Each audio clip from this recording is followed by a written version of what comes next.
everyone. Welcome to the Roll School Podcast. Hello, Zakk. How are you? What's going on, P-Dub? So, today we're going to talk about SBS 107 and Chapter 1097. But before all that, I have an important service announcement. Paula P. Works was right. You hear me? I was right not once, but twice in the same week about two different topics, uncontested, unabated. Correct. You all denied him. You all said that he was crazy, but who's the crazy one now? Fools. I have a little story to tell you, Zachary. Go nuts. So, it was the summer of 2017. I'm making up a year. It doesn't matter, okay? So, Whole Cake Island's going on, right? We find out Sanji has brothers. I'm looking around on YouTube. There is a man from 2011 who predicted that this would happen. You see people congratulating him in the comments. He went a bit crazy because he said his brothers would have something to do with Sasuno on some Naruto nonsense. That doesn't matter. But the point is, he got it. Right? Okay. Now, this is before I started this whole shindig. So I'm like, wow, one day I hope in my continuous reading of this comic for almost 2 decades, I hope someday I too would get something correct. Yeah. Now, this brings us to present day. A colleague of mine, who you know who you are, you're bigger than me right now, so you probably won't even see this, but a colleague of mine made a video talking about Bonnie's devil fruit. It's a very good video, and I think he was on the right path. However, I disagreed with him. His premise was that she would have the Toki Toki fruit. Toki's fruit. Right, the time fruit. Was this before or after we figured out that Toki had the Toki Toki? This is before, this is like Wano is ending. So we did know about Toki at this point. Right, this is like black. So we thought that Bonnie had Toki's fruit after Toki died. Yes, this is effectively what they were saying. Yes, this is like, I think we're like in the start of Egghead at this point, right? Mm-hmm. During this time. I disagree with him. I make a video saying, you know what I think Bonnie has? I think she has something called the age fruit. Yeah. I say it verbatim. Then I say, I think her fruit is a play on the term age, being like the age of a person, meaning like a baby or an elderly person, and then an age in which a person can exist in. Because by this time, we have seen that Bonnie had turned Luffy into an old man. Bad age, etc. Yeah. Like the timeline stuff that's represented in the SBS. Yeah. We've seen that happen in the manga now. So I'm like, it's age, but it's also age. Like a point in reality. Like age is in the physical thing and age is in the metaphysical theoretical realm. Exactly. So then I go on to say the reason why I don't think it's the Toki Toki fruit is because like the Hobby fruit and potentially like the jacket fruit, you have a lot of devil fruits that are kind of one-trick ponies. Either because of the user or because of the narrative. Like my girl Bluegrass with the ride fruit, baby! Exactly. They kind of do one thing. Some are multifaceted, like our boy Law. Multifaceted ability. Or like our boy Spiky Hair Man. There's a lot of those. True. Kid. Eustace Captain Kid. Like him. Multifaceted fruits. Okay, but then you got the guys that just do one thing. You got Sugar. She turns living things into toys. Okay. Gladius explodes inanimate objects. Okay, cool. But by this time in the manga, Bonnie has now had like 4 or 5 different abilities. She can age people. She can age objects. So it's 2 different things. But she's never seemed to like jump forward in time or anything like that. Never. It's been very.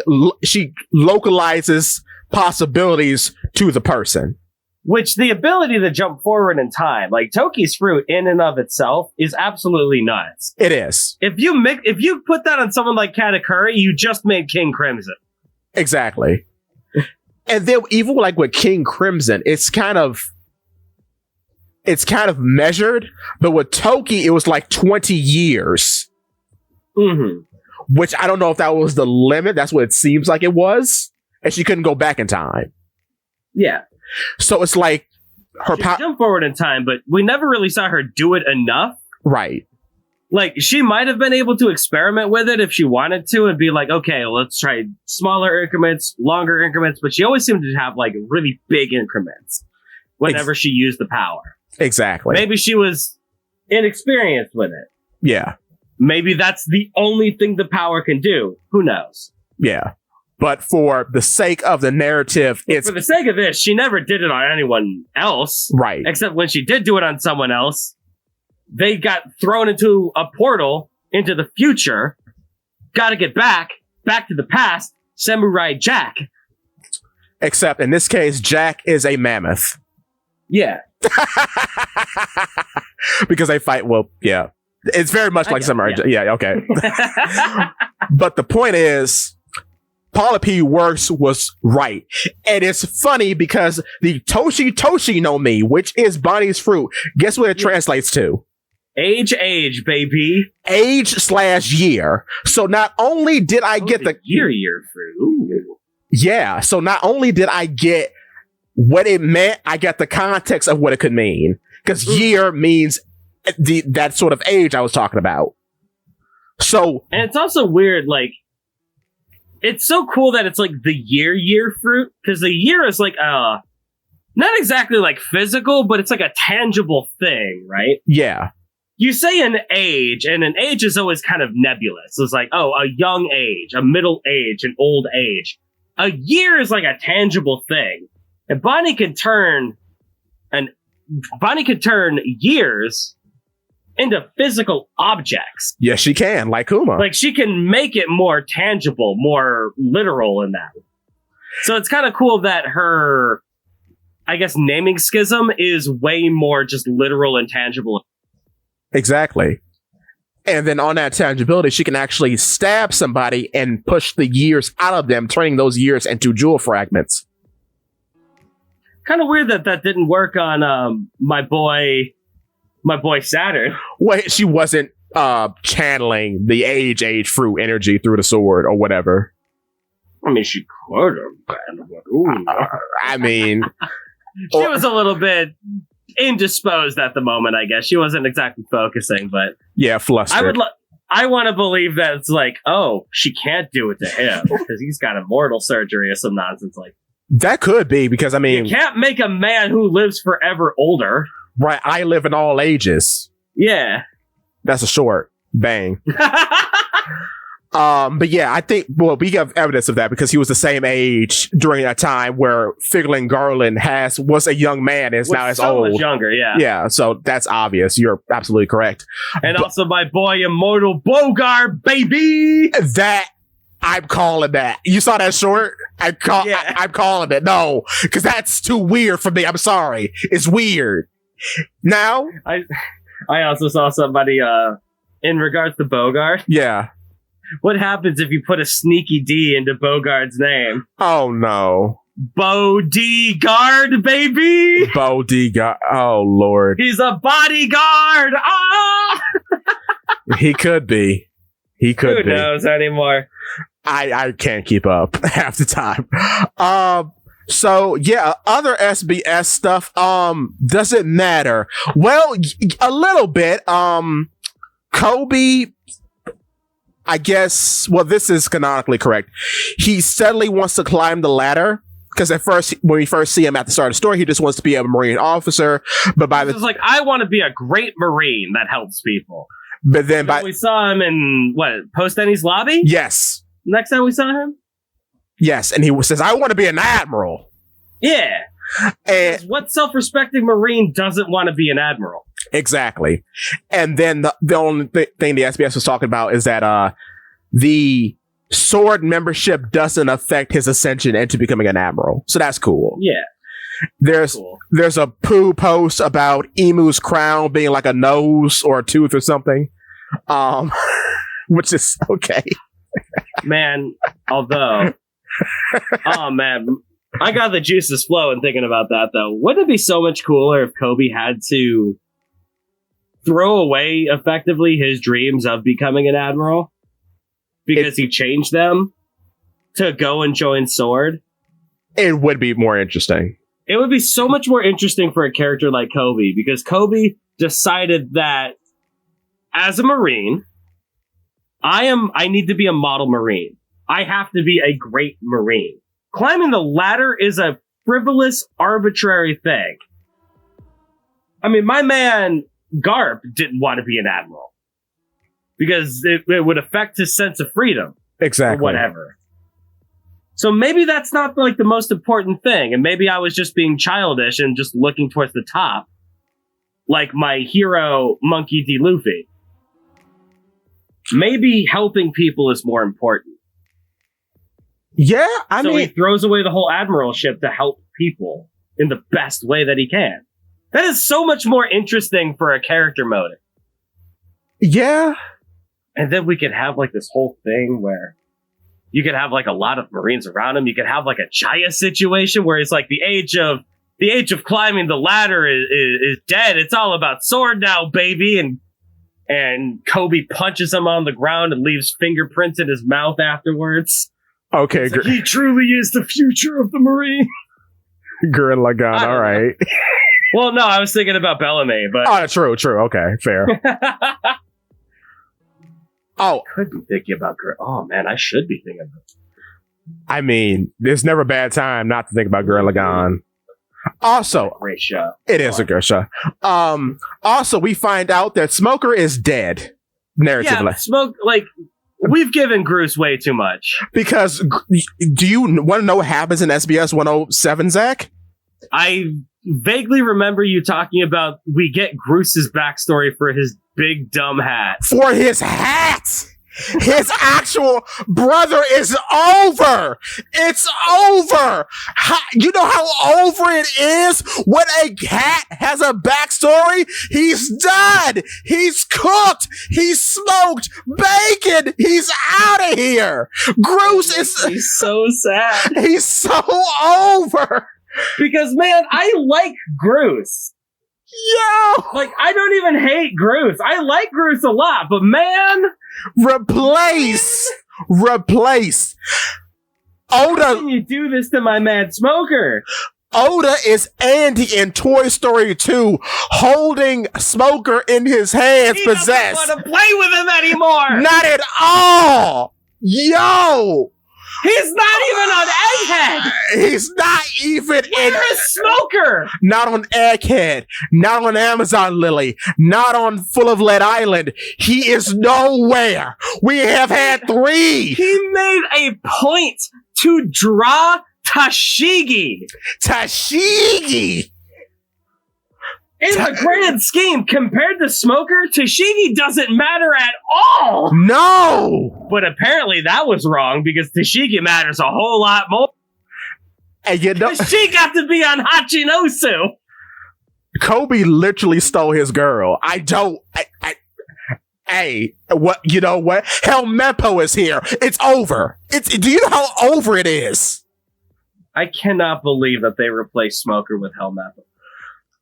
Like, Bruce got to do Doflamingo level feats. It is so over. The Clay Net, that's just Doflamingo's thing. Yeah. He just makes a big smash. It's so over. The man who actually beat the bricks off of Smoker got referenced by his replacement. It is done.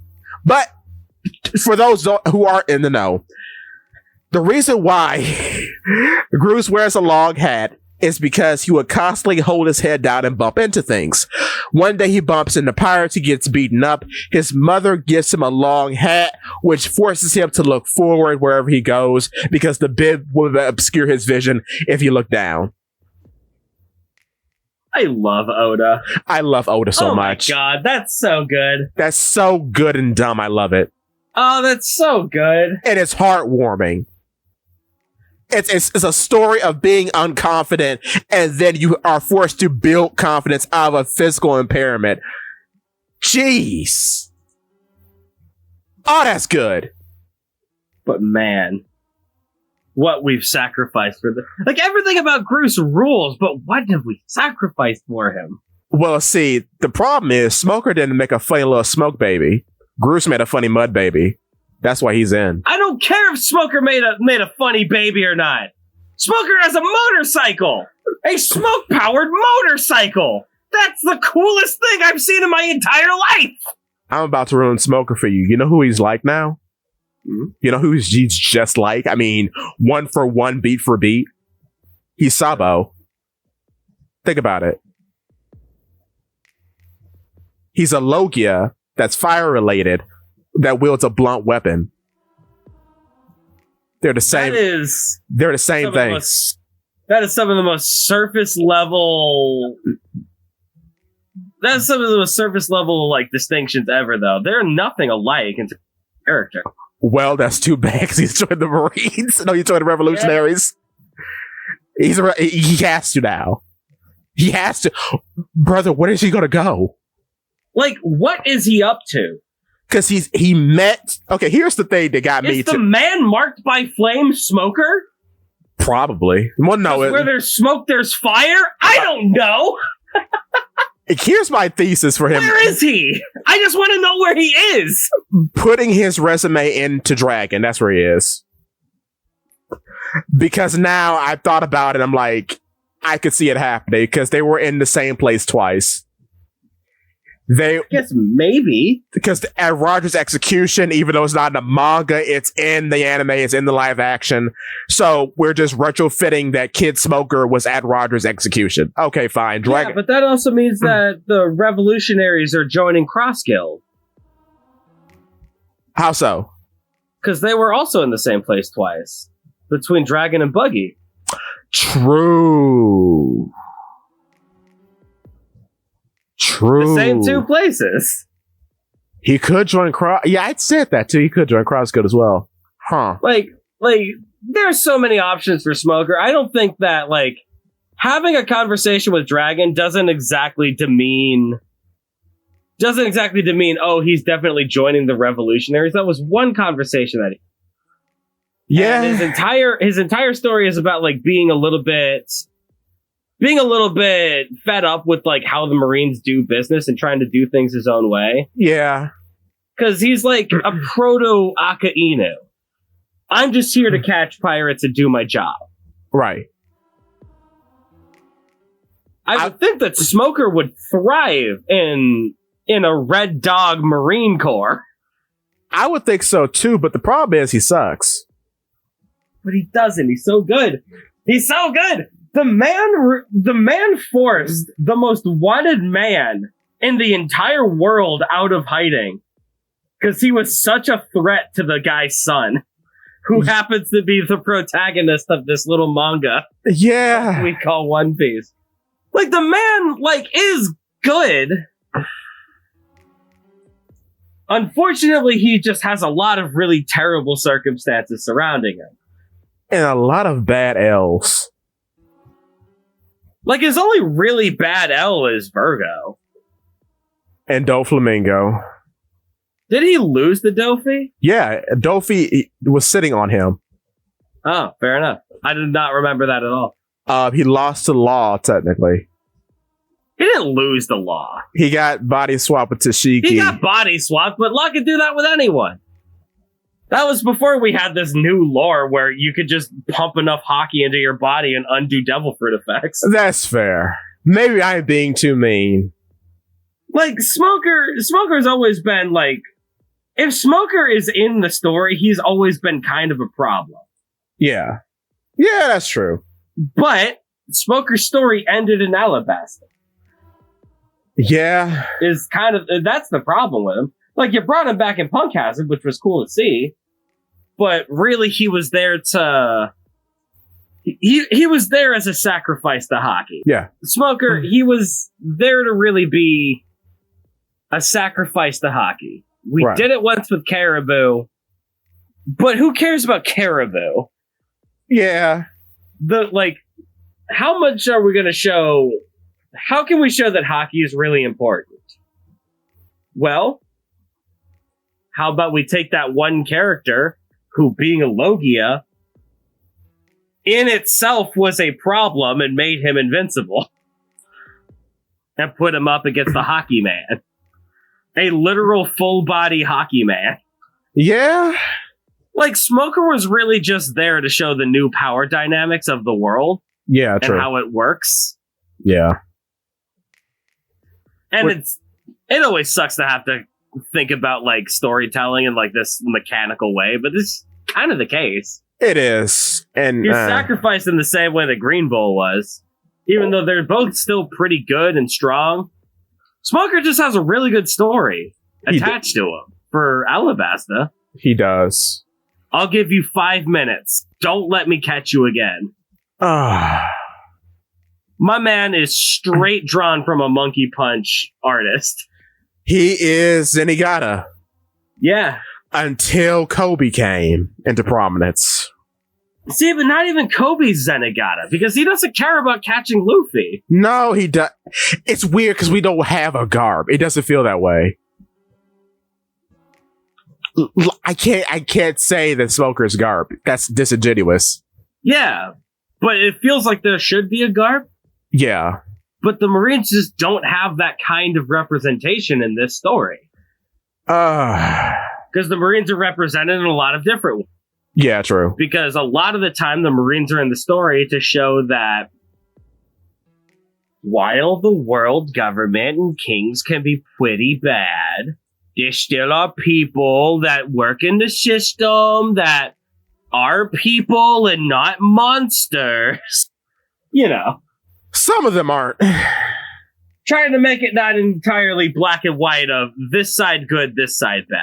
Right. There's people that exist in kind of a gray area where the Marines are like a perfect example of that, where some of them are going to be unabashedly on the side of the world government, the systems in play, where some of them are also going to be willing to work a little bit outside the law, be able to interpret like the idea of the law rather than the letter of the law and deal what's best for people. And that's what it's about. Exactly. But I'm trying to think. Was there anything else? So rip Smoker. Let's go. But we'll see what happens. I won't call things out just yet. But there has to be something. That's gonna be my declaration. There has to be something for Smoker. If there has to be a reason he is not so much as made a cameo.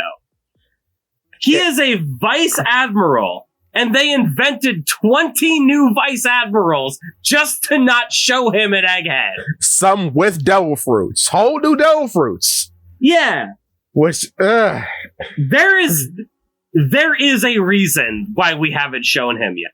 Yeah. But man, the wait. You have shown like 5 different places where Marines are at, and you didn't show the Marine? Yeah. You didn't show John Cena's The Marine? No, they did not. And I'm trying to think, is there anything else in the SBS? I guess that's it. Want to go to chapter 1097 now? I would love to talk about the chapter. Okay, so before we start anything, I just want to say again, I was right! Me! So, Zakk, let me take you off, King. Let me take you on a little adventure. But when I first started this whole YouTube thing, I was invited to a live stream with a bunch of smaller creators at the time. We had one big creator on. And in a offhanded comment, I said, I always thought Smoker, not Smoker, I always thought Kuba looked a little bit like a priest. This comment was brushed off. How? Because people were too much into their own theories at the time, which, that's fine. Kuba's always looked like a Catholic priest. People don't think that. The man carries a Bible, for God's sake. People don't.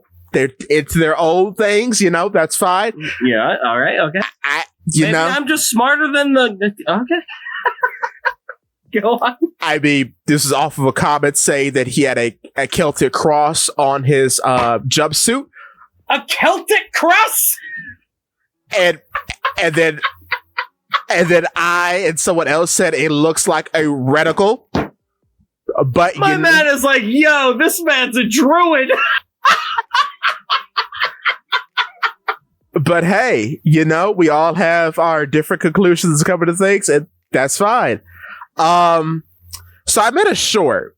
Thinking about that time, I made a short recently, and I said, you know what? Since I was a kid watching One Piece on Foxbox, I always thought Kuma looked like a priest.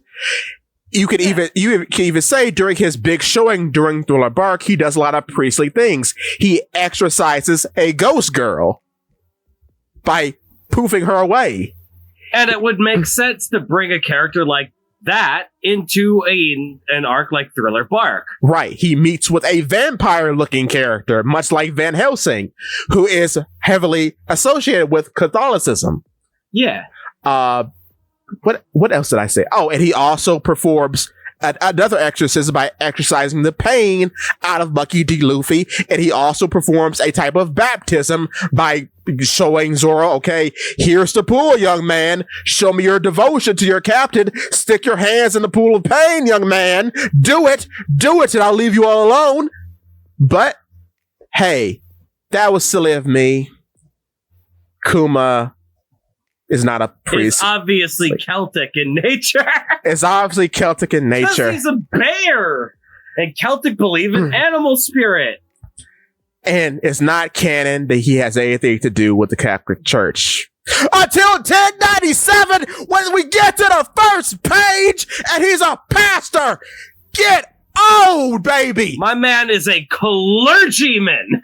Clergyman, I called it. Zachary, I called it. You see me, I called it. I don't want to hear a thing. I don't want to hear any. Immaculate. Twice, back to back. Twice. Twofer. Double, bingo, jackpot, baby. I should have been in that stream with you because I would have had your back 100% of the way. It felt so obvious. How do you say no to that? He looks like he's wearing a priest collar with a jumpsuit. If you look at his neck. Yeah. I always saw it. He's called a pacifista. Like a pacifist. Like someone on a mission because he's a priest. It's all over the place. But see, this is, and I hate. Pacifista is completely different. Whatever. But like pacifist is about pacifying the general populace. True. But it could have a double entendre. Who knows? Well, I mean, he has a double entendre. Mm-hmm. But I understand with a lot of folks, it's hard to get it's very tempting to get swallowed up, I should say, by the theory hole. But it does pay to stay on the surface sometimes. And to like keep your sanity because you go too deep and what you find down there is nothing. Oh man.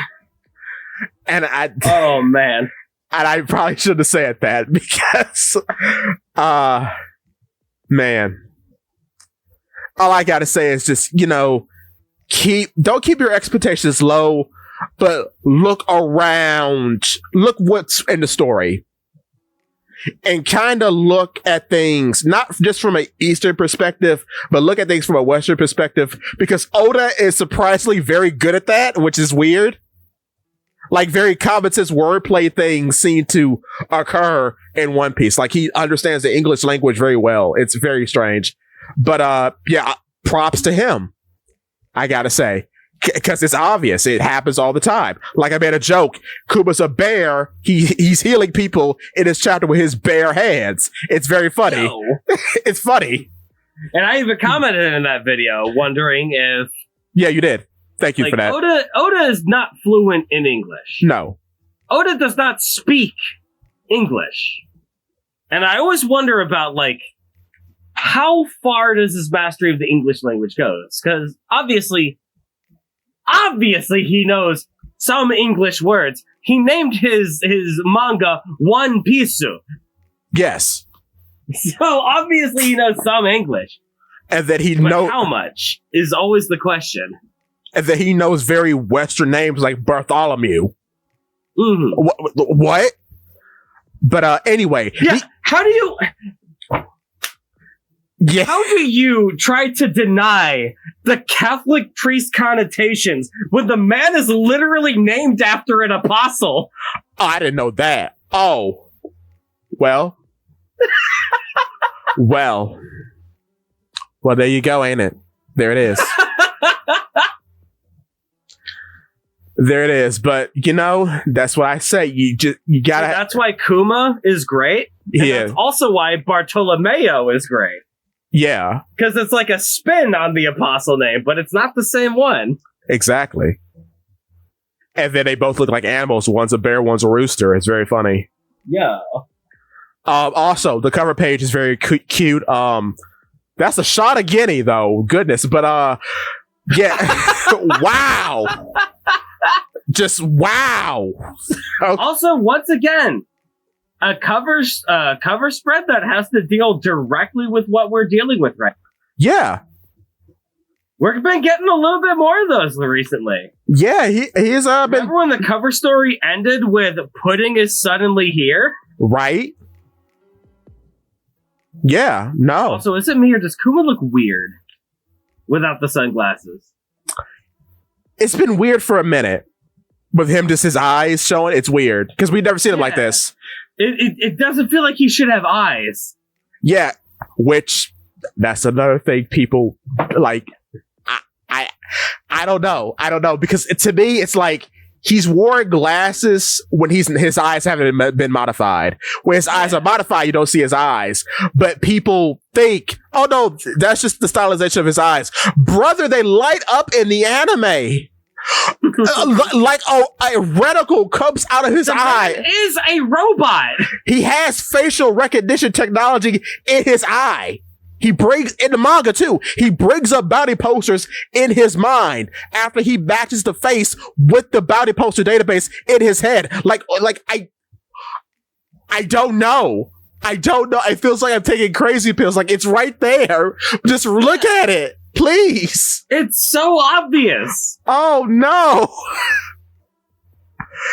And you don't want to be like the bad guy, but it's like, come on now. But yeah, moving on with the chapter, he does this healing of old people on what day, Zakk? What day does he do it on? Is it on the Sabbath? He does it on Sunday. Only Sundays. Oh my god, it is only Sundays. He's literally having Sunday mass to remove mass. And my man is courting the pastor's daughter as God intended. Oh. How do you put someone like this in front of a God-fearing man like Kuma? This is One Piece is a great manga. How do you draw this, Oda? What? She's working at Hooters for real. I made that joke because Minnie showed me. I edit. Yeah. I put it in the thumbnail and everything. It's funny. This just reminds me. What? I was talking to my girlfriend this week. Yeah. And she showed me what was the most controversial panel in One Piece. So this most controversial panel in One Piece was just like a picture of Rebecca. Oh, yeah, okay. So I had to explain to her, who's Rebecca? So I explained this character and she went, oh! I saw this and I went, why did Oda draw Nami like that? Oh, no. Which is the exact... Like, if you have people outside of One Piece... Yeah. That's exactly what you're going to think if this is the first instance... True. ...of actually reading One Piece in the weekly shonen manga. True. I'm really here just to read Black Clover, but I hear One Piece is good. What's going on in this manga? Why did they draw Nami like this? Who is this guy? Yeah. Why does Nami love Kuma? Also, and most importantly, yes. Look at what Oda took away from us. Look at what Oda stole from us Where you seeing it? when he grew out Nami's hair like a coward. Yeah. I'm going to level with you, dog. I've been looking at her like little twin tail bangs the entire chapter. I love them. Yeah, they're great. They're fun. They're so fun. Like, Jenny is immediately a great character. Yes. The design carries a lot, but she's also good. She is very good. And I have a few things to say about this flashback. Yeah. But I'll wait towards the end. Okay, because I feel as though I'm going to pop off a few more times. I might. Because I want to hear it. Go nuts, brother. Oh, I was so right. Because they ended up in a church. Brother! They're in a church! Like, okay. And I love how everyone is just like partying and hanging out. They're drinking booze. They're playing jacks. They're just chilling. They're chilling. They're old folks. Because the lumbago don't hurt no more. Yes. And this is why also the king is ugly. Go on. Jenny is 4 years older than Kuma. That's weirding me out, bruh. Like, if this was the first time that we introduced both of them here, yeah, that's one thing. How old was Kuma? He was 8. In the slave days. He was 8. He was just big. I guess Jenny was just small then. Yeah. She was 12? Yeah. Also, I've been going back and forth on this, but I got the reason why I got the whole reason behind the ear thing. Mm-hmm. His hair grows out like that because of the fruit. The reason why you don't see that when he's a child because he's bald. Oh, that makes sense. So his hair just naturally becomes that because of the fruit. Because now you see I can see that. Because you see him now with the bare ears and the regular ears. Yeah, he's got the long hair now. Right. But and like he's been doing this for 9 years. Yes. This is year 9 of. Let me think. This is like 418 weeks. Jeez. Of doing this. And I don't know if it matters, but this is the one of the times in One Piece where you actually get to see night because there's a half moon. Yeah. And we see why Kuma is the best character, because he then takes all the collected pain and takes it onto himself, giving himself a baptism in the pain of others. Well, it's not even about the baptism and the pain of others, right? Right. All right. When we met up with Ivankov, right? Right, yeah. Eva came in, he's like, this power is very, very powerful. We can use it to put people all over the world.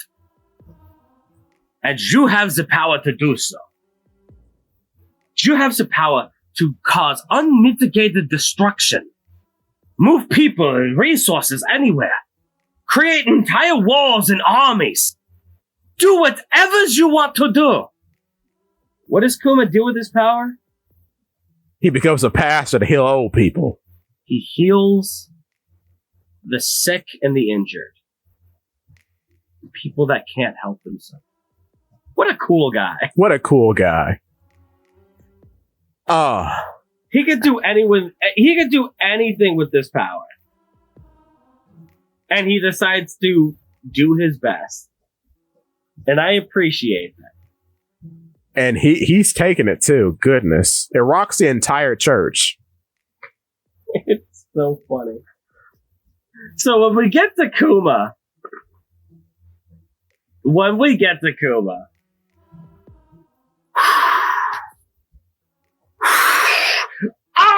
like actually like taking in all that. Yeah. Have you read the comments for this chapter? I have not. It is so funny. What are people saying? It is hilarious. Because Kuma does this on a weekly basis every week for 9 years, 400 plus times. Yes, from multiple people. Everyone in the comments. Oh yeah, of this chapter are like, when Zoro did it, it was way more bad because he was already damaged. All right. People immediately went into these comments and they started just desperately trying to defend their boy. Which is not even about that. If anything, this heightens that. Because this has nothing to do with Zoro. No. But we have to make it about Zoro. It's kind of pathetic. It is. Like, come on, man. Because my immediate thought, I went to Zoro, but I'm like, okay, this shows you why he did this to Zoro, because he did it to himself. That shows his devotion to the people of the island. To the people, yeah. So he's doing it like, okay, I'm doing this for you. Show me your devotion to your captain as the reason why. That your will is at least as big as mine. Exactly. Because if your will is not as, if you can't handle this, you are not going to be able to fight Saturn. Exactly, because he knows the depths of the world. So if you can't I couldn't fight Saturn, you're eventually going to have to fight him and all of his friends. So show me right now, Roronoa Zoro, are you tough enough? Are you better than me? Because you're going to have to be. And I'm a Buccaneer. So good luck, buddy. But yeah, apparently, yeah, okay, the King's wiretapping them. Kuma takes in all the pain. And we're going.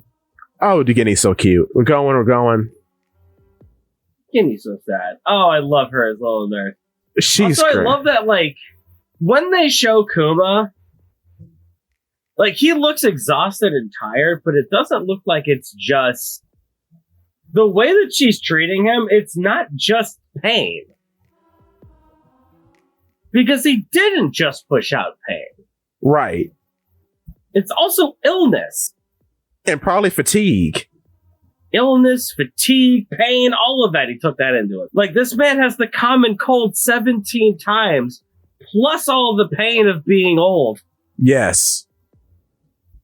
And he takes it all. Oh.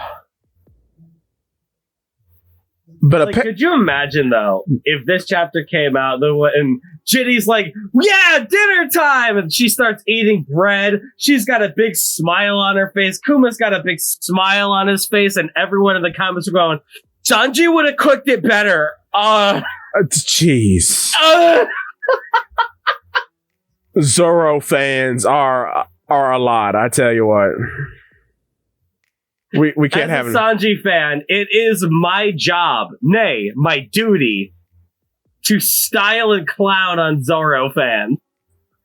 They do warrant it a lot, don't they? It's quite unbecoming, but they do bring it. I just love that dichotomy. Yeah. Between Sanji and Zoro's fans. Because that dichotomy exists between Sanji and Zoro. And, well, it's art imitating life, I guess. Yeah, because if Sanji put blades in his shoes, he'd just beat Zoro. But moving on. Also, why is this man not going for it? Oh my god. He's a man of the cloth, Zakk. He won't go for it. I don't care. She's right there. She is right there. That's kind of crazy. She is right. What you doing? Man, but he has the trauma from when he was a little boy. Oh, I can't make more Buccaneer kids because the Gorosei are gonna come after him. They're gonna come after them anyway. I mean, they're going to be more not Gorosei. They're going to be more Buccaneer kids, Kuba. You just wait. Yeah. Oh, that's either way. The Gorosei are gonna come after them. Your most foundational memory is the Gorosei taking an entire kingdom and slaughtering all of them for fun.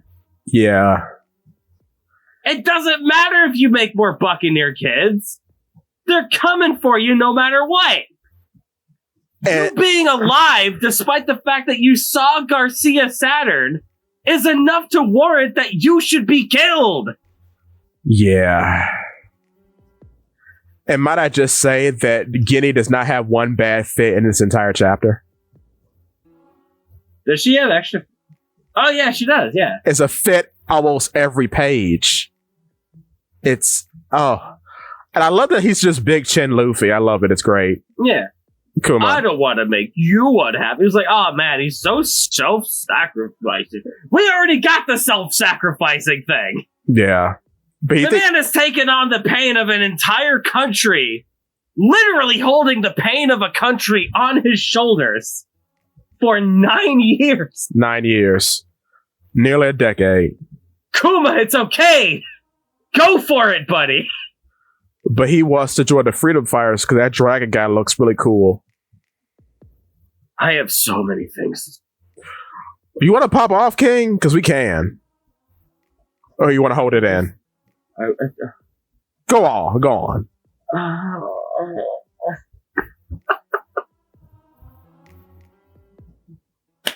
So we're talking last episode.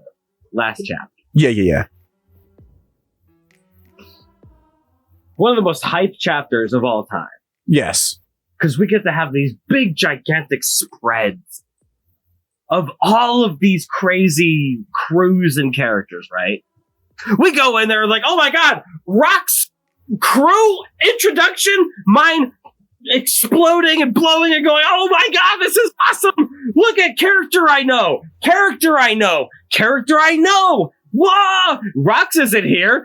That's weird. But oh my god, Kaido's here. Whoa! And then we immediately go into Roger's crew. A Roger spread? Oh my god, Roger's here. And then Marine panel. There's Bogard, baby. Oh my goodness gracious. And then the Celestial Gods Knights. Wow, we don't know much about them, but we get a full panel of them fighting. Big panel. Spread. Character. It's overwhelming. And then we get revolutionaries that are Yeah. The revolutionaries are here. They sure are here to help Sorbet. I'm so glad that they're here. The revolutionaries are the worst faction in One Piece. God, they're so boring! They're undoubtedly the worst. They have not done... How did you make a freedom fighting revolutionary army boring? That I have not seen. How did you manage this? I have a video about them coming out very soon. I would try to get it done quite quickly. But it's very funny that you think you can contend with the Marines.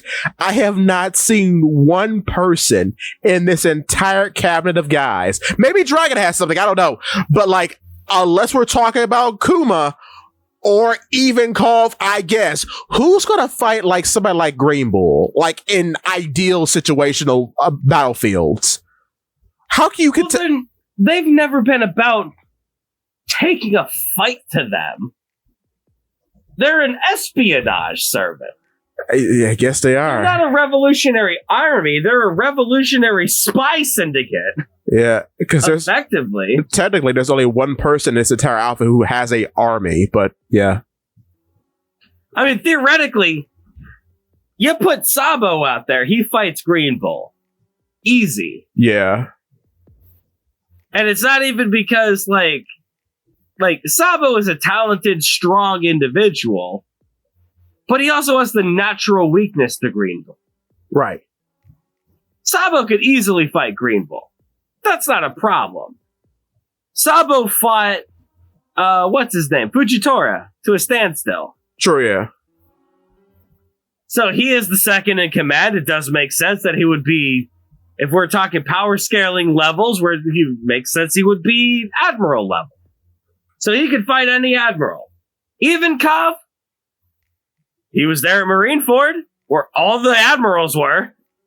He did not hesitate to fight him. And did not take one bit of damage.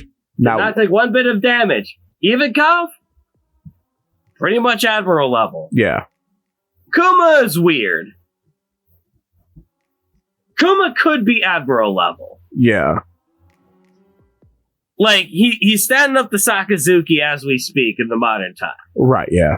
With all his... also maybe a robot, maybe not possessed of his human thoughts and body. Yeah. He's just thrashing about.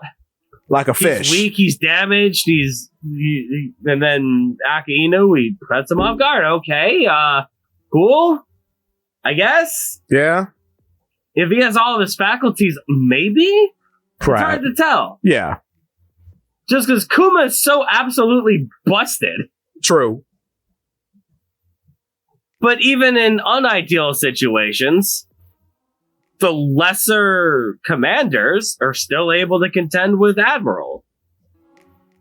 This is at the level of, like, let's just say, like, in a less than ideal situation, what if Brook decided to fight Green Bull?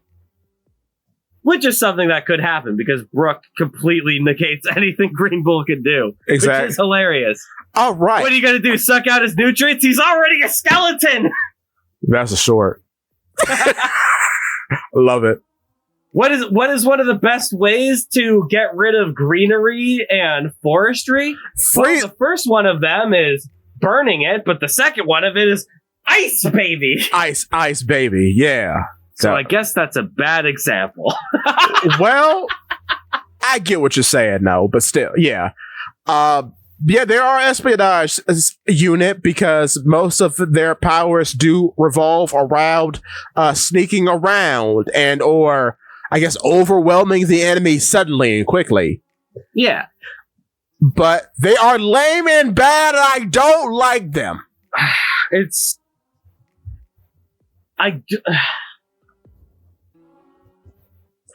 so hard to even really contend with, like, just how lame they are. Because they should be cool. They should be. If you have one faction other than pirates that are cool, you would think that this is the faction that's cool, right? Exactly, yeah. And it is hard carried by one character that we met, got to spend a lot of time with, and wasn't there as a revolutionary. That being Ivankov. When we met Eva, he was not there as, like, I'm a representative of your father's organization, Monkey D. Luffy. He was there as a person! Yes. He was there as a human! He was practically like a pirate! Yeah. He was an Impel Down the pirate prison! He has a Jolly Roger tattooed on his chest. Yeah! He's not there as the revolutionary guy. Sabo's become the revolutionary guy. Because his entire identity is built around that. And it's just become to the point where all of the characters that are pirates first and revolutionary second are awesome and cool. Eva Kuma. Which is why... Koala. Yeah, exactly. Bam. You predicted before I even said it. Yeah. Yeah. The characters that are revolutionaries first and have to represent being a revolutionary are lame and bad. Sabo, Dragon, Morley. Morley. You know what? No, I like Morley. Morley's fine. Morley's like... I like Morley because Morley's interesting. Are kind of cool. I like weird tiny tinkering man. I mean, Limburg. Whatever his name was. It's Limburg. Limburg is a cool concept. I like Soot Crow Man. Karasu. Yeah. He's cool and fine.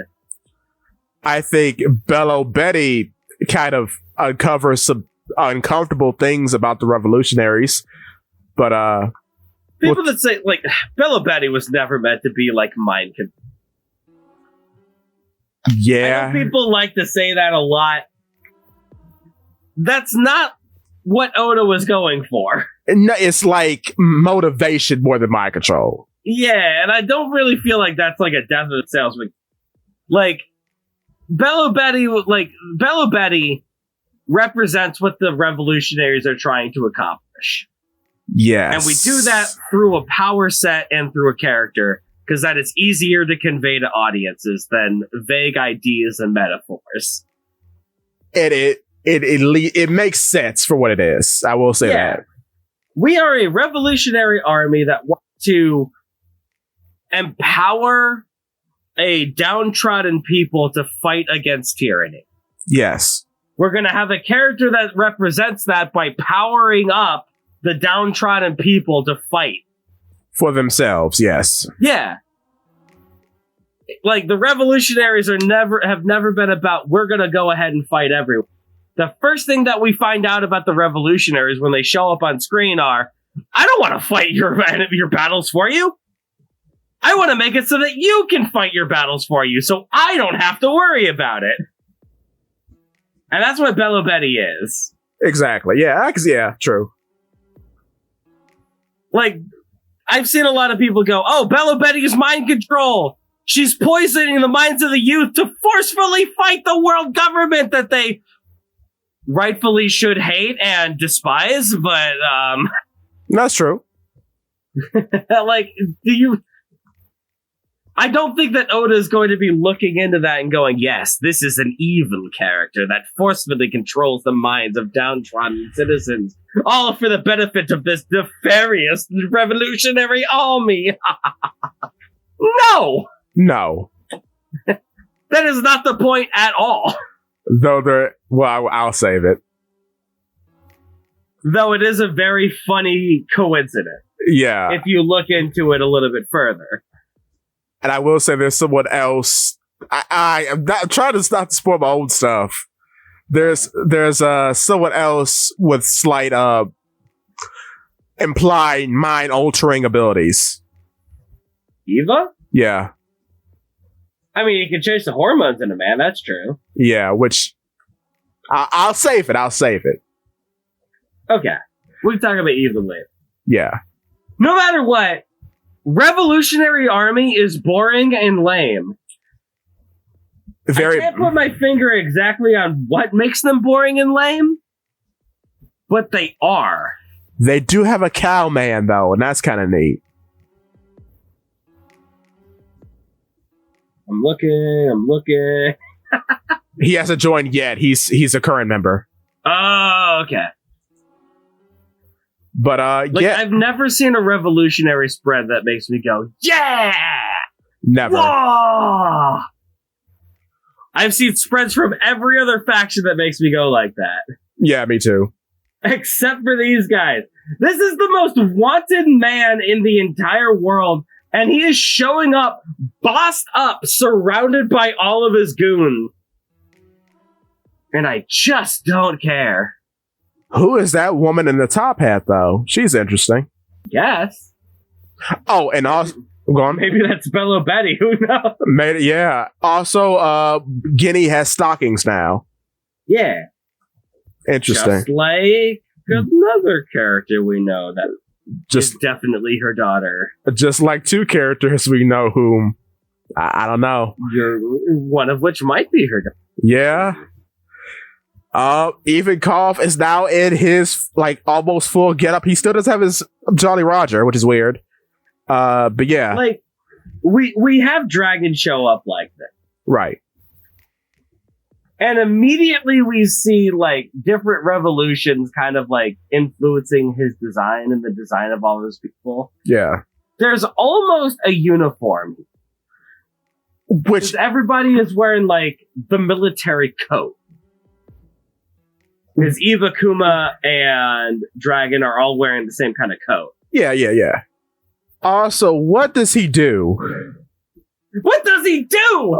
Okay, I get we like to play the long game with One Piece. I'm a little tired. What does he do? Is he don't know. Is he a dragon? Is he a bird? Is he a Winlogia? Is he a big fan? What does he do? Oh, I hope it's something stupid and silly. I hope he's a big fan. I hope he's a big fan too. That's why I made the video about it. I hope he's a big. I hope so. I hope he's a big fan, Paramecia. I hope so. But most likely, it's probably gonna be. It's probably gonna be something big and grand. With Dragon, I don't feel like Oda's going. It really does not feel like Oda is building this character up to be a punchline. No. Which might take me off guard and make me laugh when he ends up being silly and stupid. If he's a bird, I hope he looks like Big Bird from Sesame Street.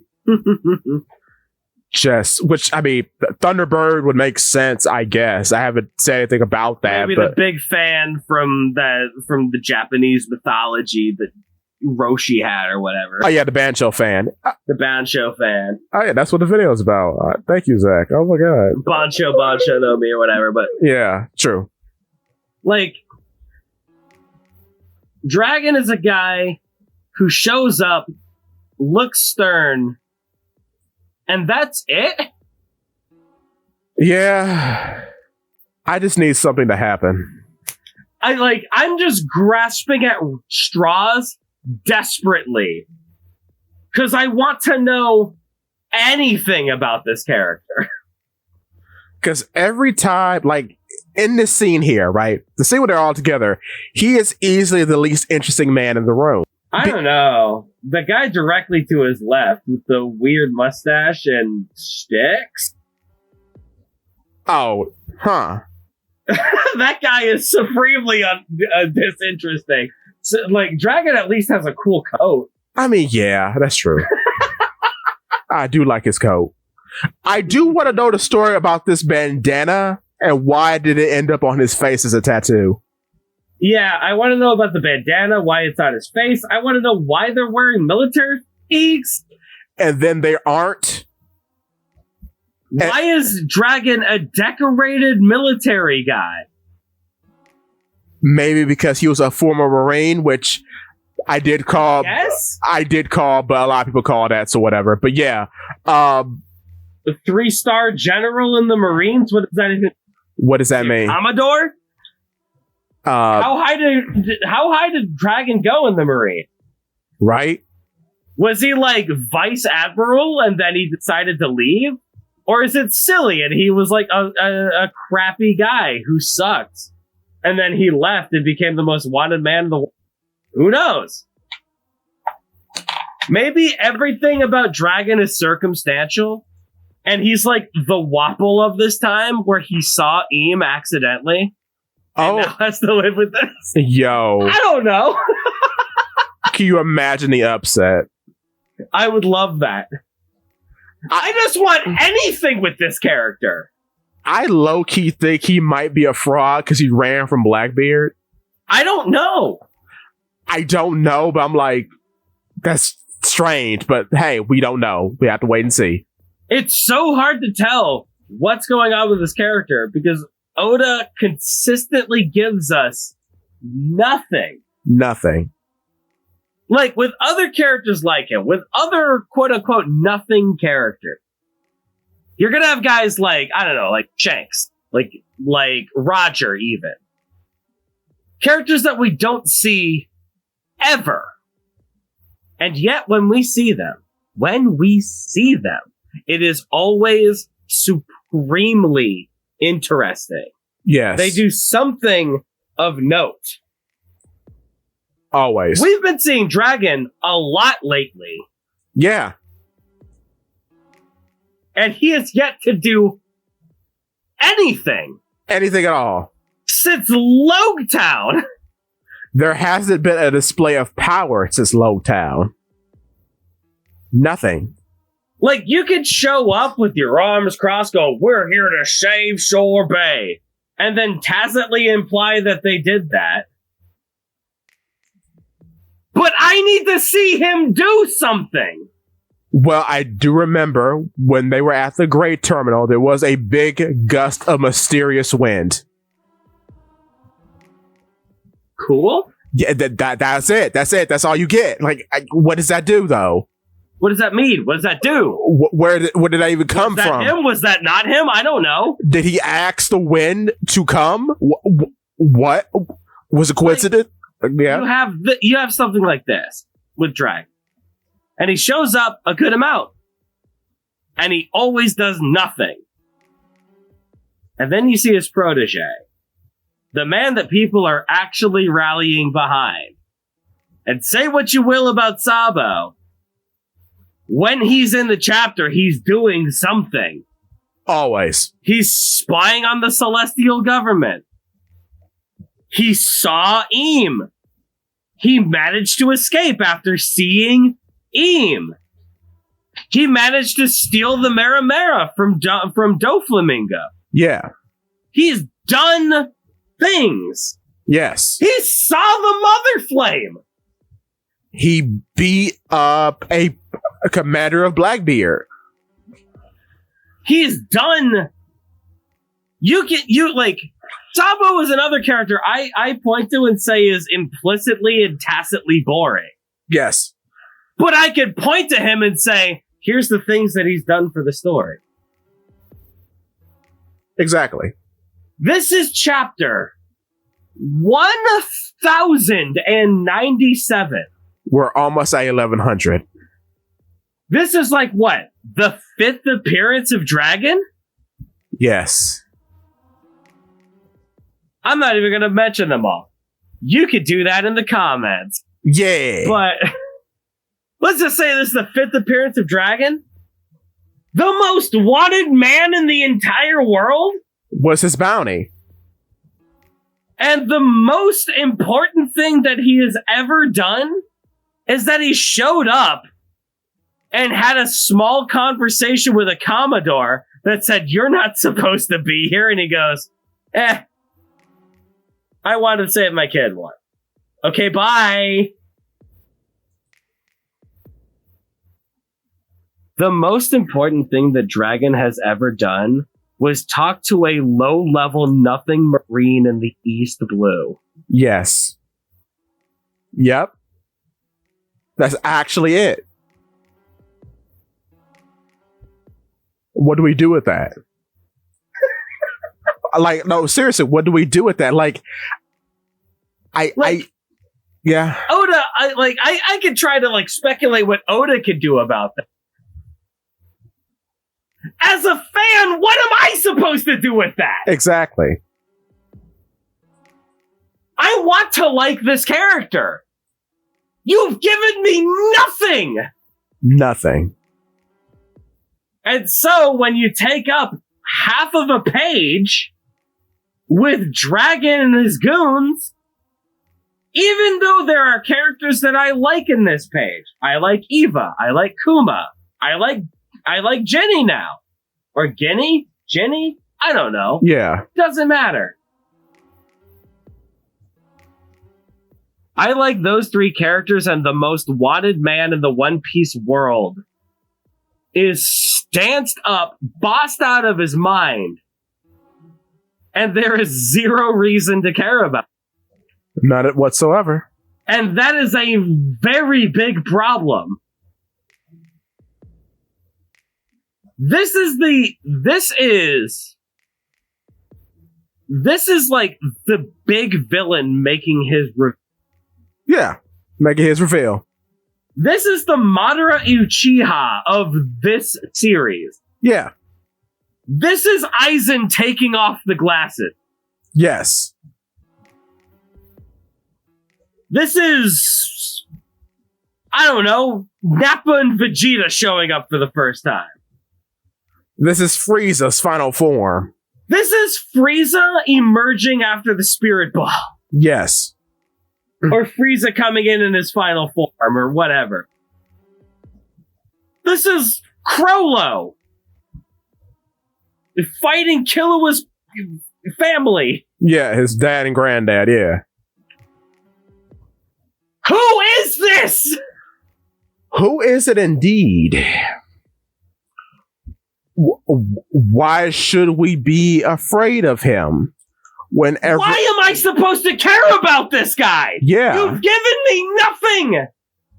In 25 years, you've given me nothing! Nothing at all. He has been a character from the start, man. From the start, before we This is one of those chapter 1 times where we'd be like, this is a character that has been planned from the start of the series. Because when you want to think about characters that Oda planned, that are definitely going to be in the series going forward, you're going to have Luffy. You're going to have Roger. Who is Luffy? What made Luffy who he is? Why is Luffy important? Well, you want to think about Luffy's family. This is Luffy's dad! Yes. Bossing up in chapter 1097. Don't care. Don't. And the most ridiculous fact of all of this is that other elusive characters have been given more context, and they still remain ghosts in terms of narrative, but that we have something to bite our teeth into. Like, I don't know, Goldie Roger. Yeah. He at least has a move to his name. We at least know history about this man. We know more history about Rocks, and we haven't even seen Rocks. We haven't even seen his face. No. But we've met most of his crew. And we know his reputation, and we know what he was trying to do. What is the end goal for the Revolutionary Army? I don't even know. To hurt the supply line of the Celestial Dragons? Well, the end goal is to abolish the Celestial Dragon. Okay, how are you going to do that? And get rid of the highest echelon of society while keeping the rest. Okay, cool. How do you do that? Because as we see now, Thiglen Garland has not faltered in his old age, and it's just right there. And now we see that there are like 9 other people under him. So, okay, how do you get them out of power? What is your plan there? Does it feel like the God's Knights were made almost exclusively to fight the Revolutionary Army by the end? Yeah. It seems like from our very meager showings that they're going to get smoked like a pack of camels. Like, are we giving Garland a bunch of time right now? Followed by giving Dragon a bunch of time right now because we're like passively setting them up against each other? That seems to be the plot. I don't know. I don't know. And I would want to say, like, if you want to have, like, drama and story and cool stakes, I would put Figurlin Garling against Shanks. That would be a cool fight. The fact that Shanks has to fight his dad? Shanks has done more at this point than Dragon has done in and Shanks has barely done anything. Shanks is barely in the manga. Oh, no. But when Shanks shows up, you know something interesting is... Yes, something interesting is going to happen. I may not like what happens. But it's happening. But you know something's going to happen. And there's a tangible feat you can associate to an ability. Even without feats and ability, there are characters that can just inspire hype. Yeah, true. You don't need that. Right. One of the things about revolutions, one of the things about them is that you always have an overwhelming enemy that you can galvanize the people against.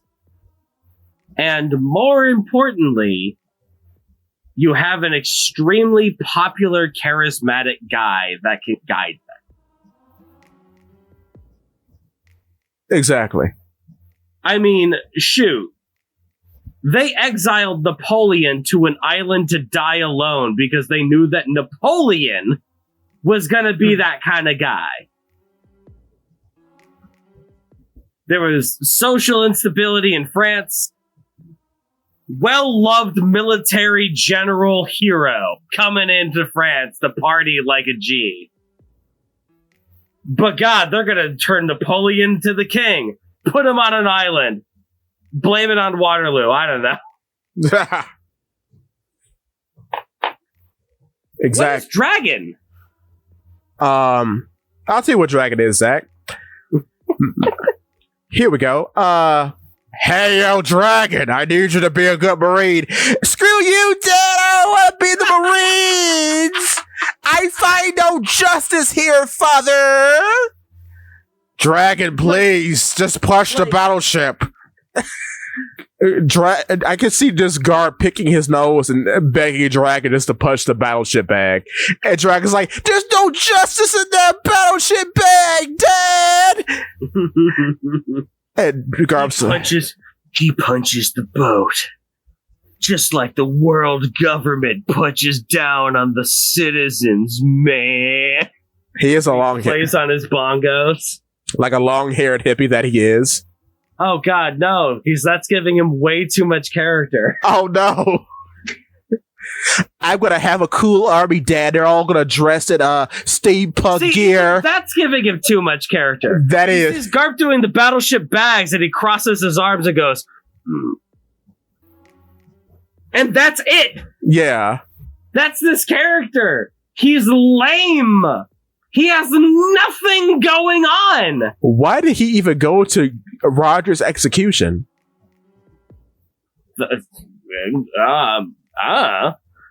And why a 10 in a green hoodie? Because he's dragon, baby. I don't know. And how is he a D of the monkey variety? He doesn't eat a whole bunch of food. We see the boys eating in this chapter. He doesn't touch the meal. Giddy's going at it. Look, she's got a big funny cheek. You see a little Giddy doodle? Hold on. They have a revolutionary food scene? Yeah, look. They're all sitting down. It's Kuma, Ivankov, and Dragon. And you see Giddy in the middle with a big cheek. It's a doodle scene, but it's still a scene. Dragon's not eating. If you want, like, in One Piece, if there is one way that you can truly humanize a character, it is through food. Yes. One Piece, food is humanity. The love of food is what brings us all together. Because it do be tasty.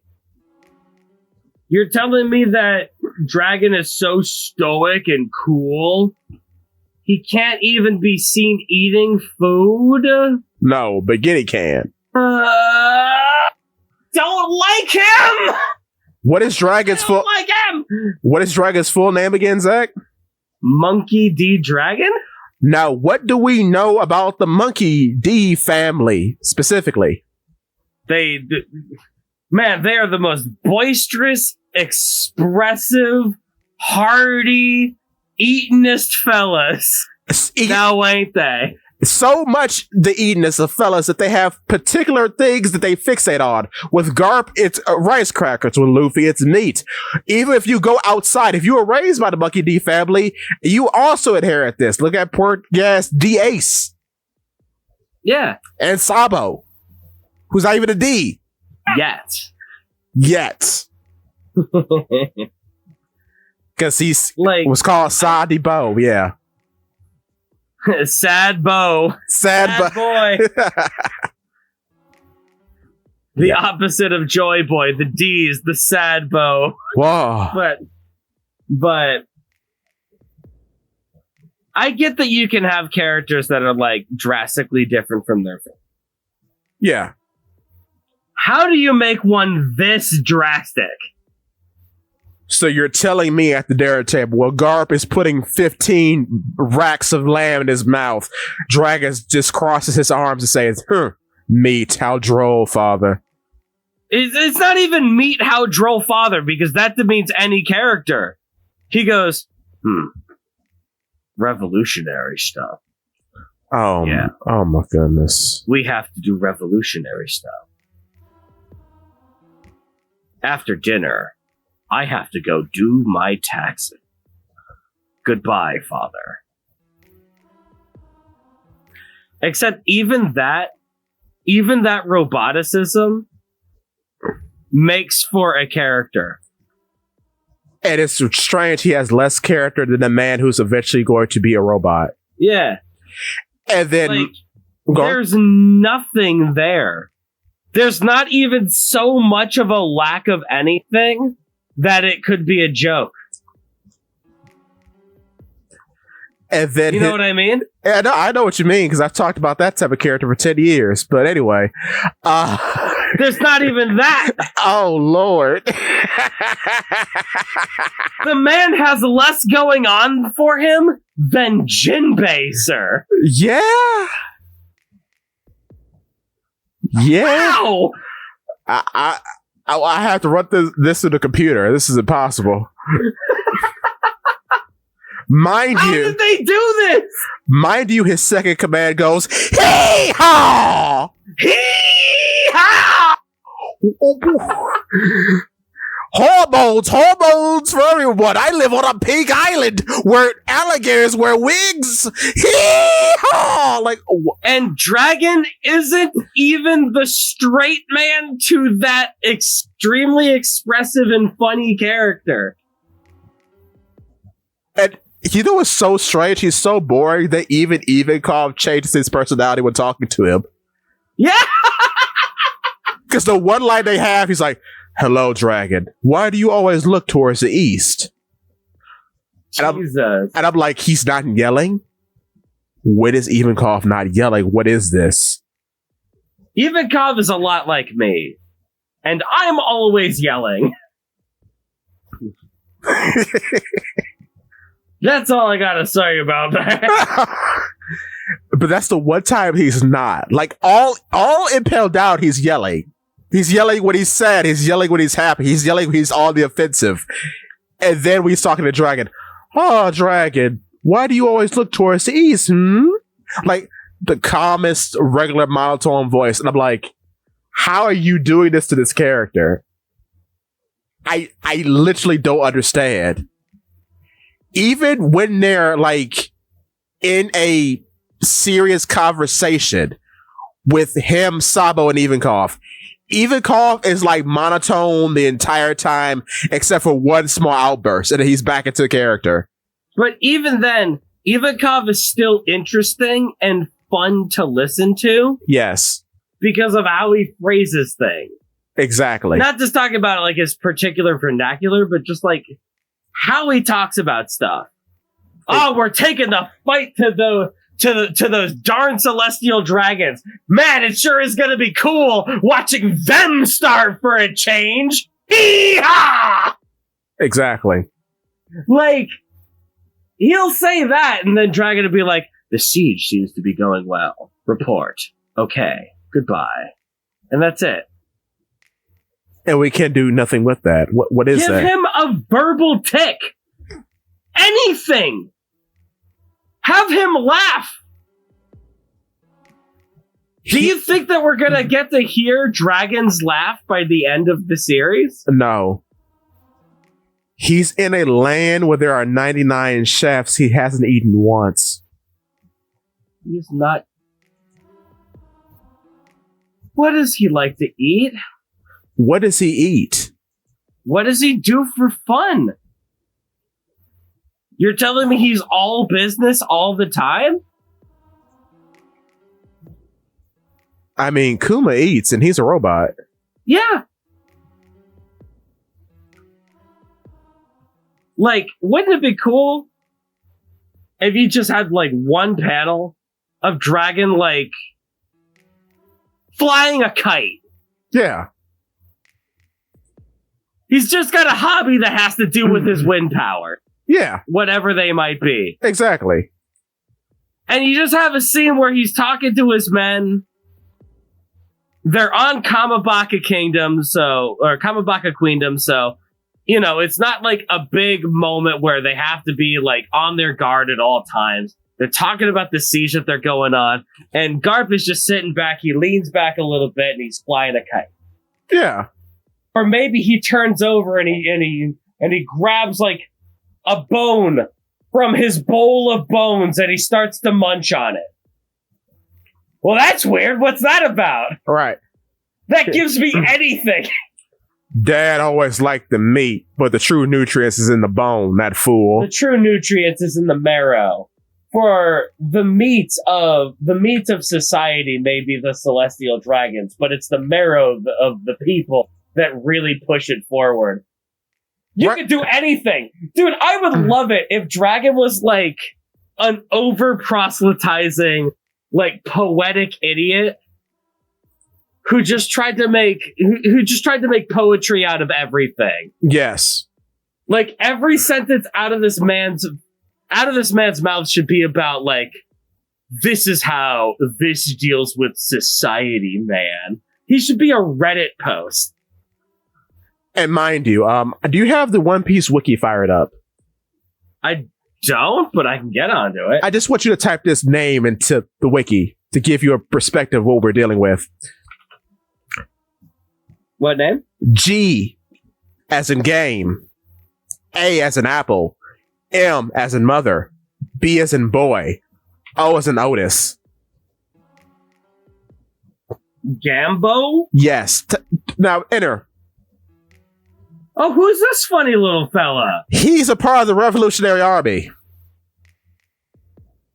My point is, Dragon. He's awesome. He employs people like this, yet he has no character. That's my whole point. This actual Humpty Dumpty man.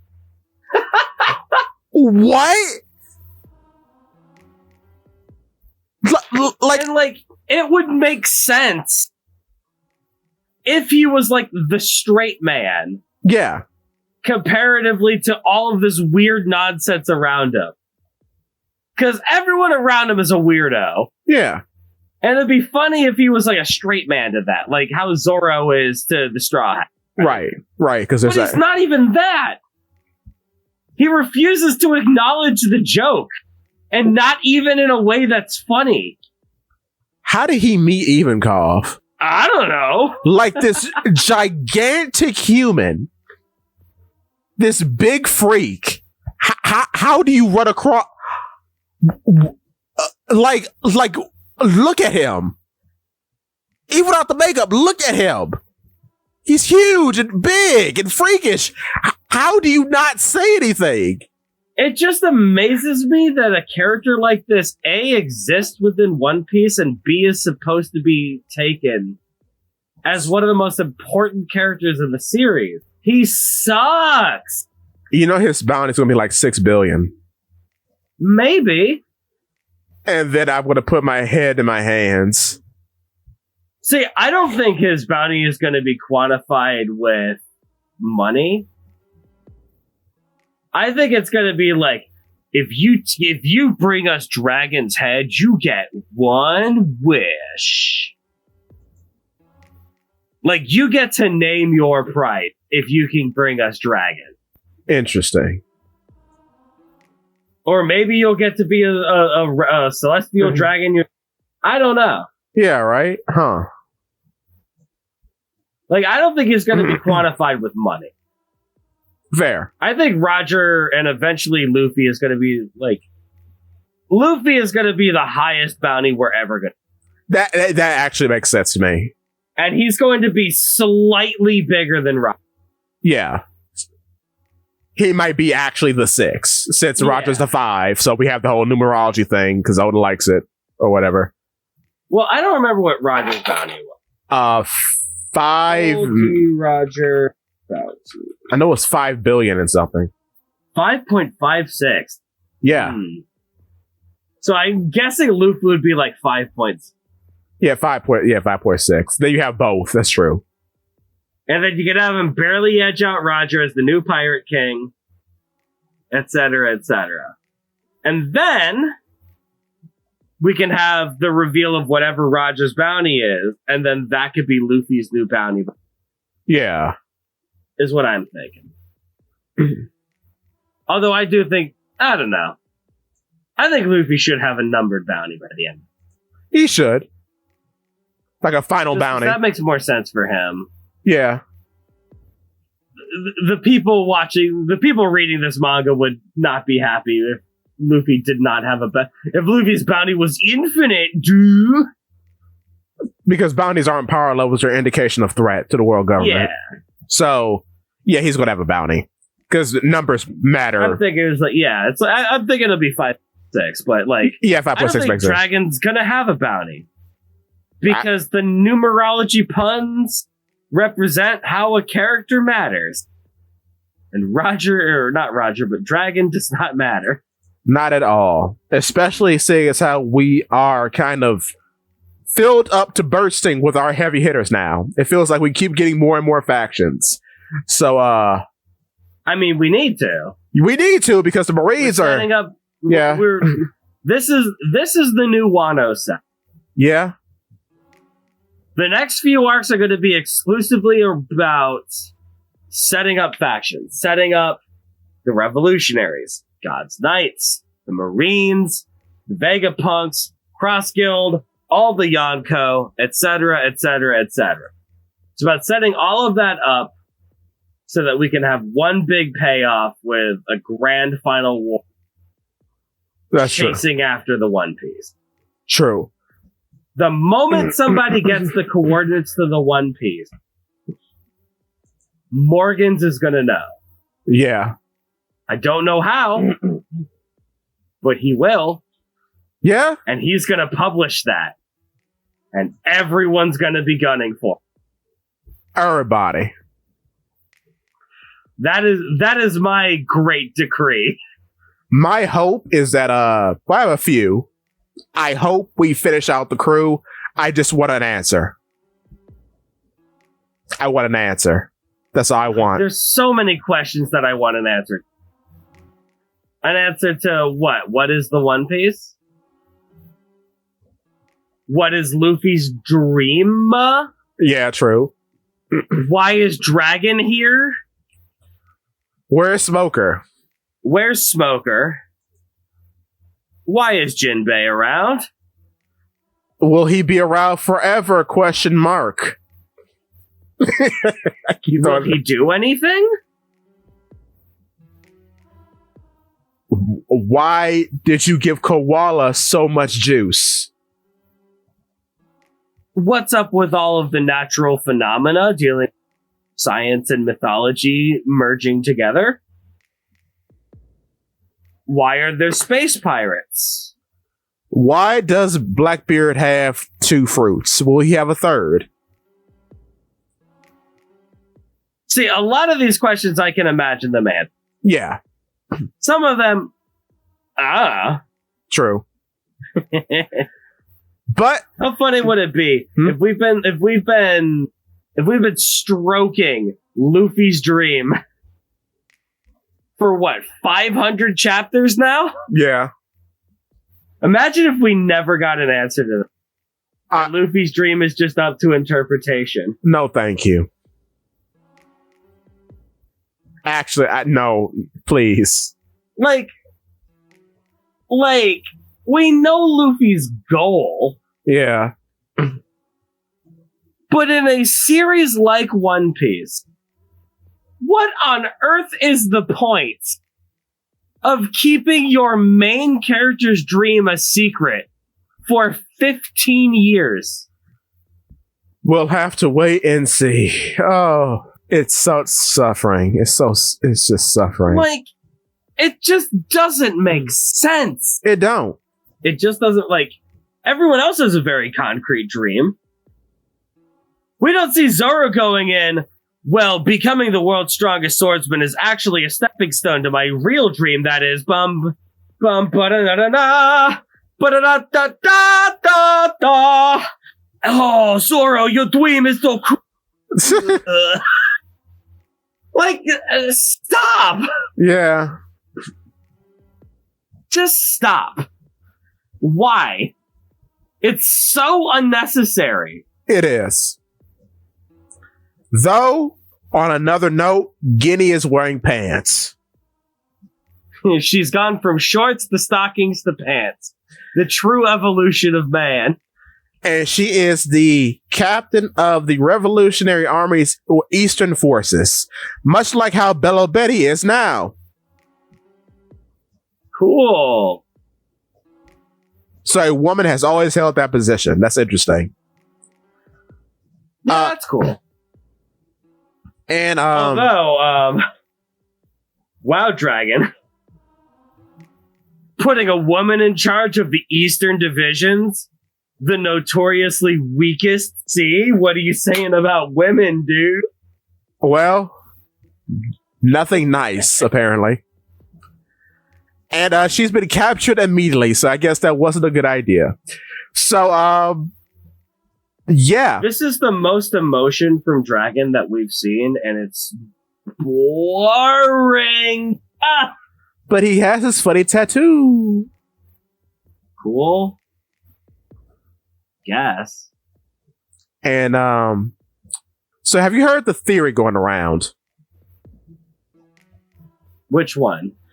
That Guinea never actually technically has Bonnie.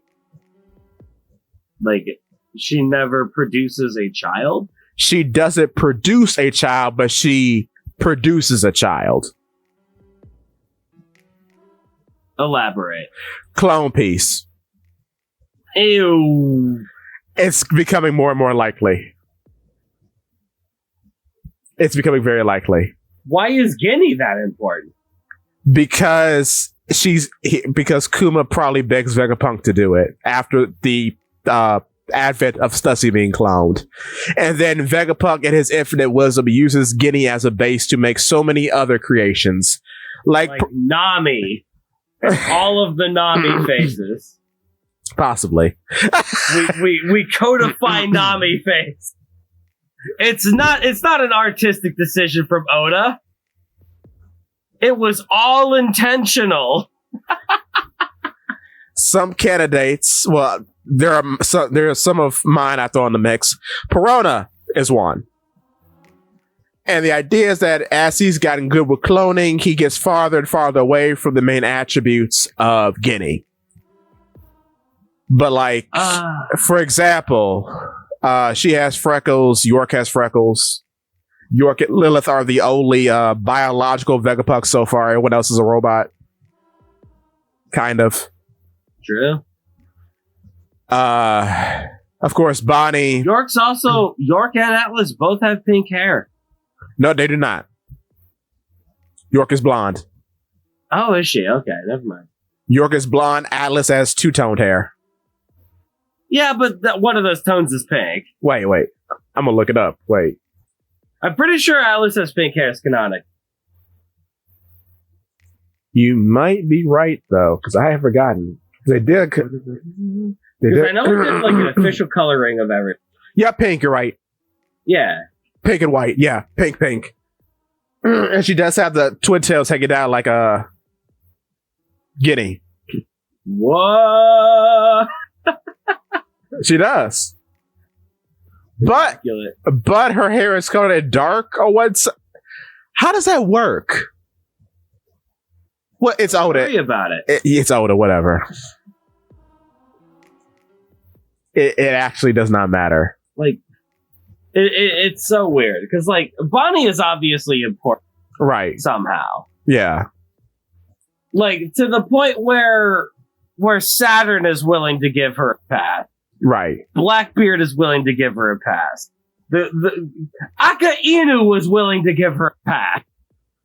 A pirate. An upstart pirate. Everyone gives Bonnie a pass. Why is that? Is it because of Kuma? Was Kuma just such a lad to all of his friendos that even Saturn was like, "Yo, I'll give him one." Yeah. Like, why? Why indeed?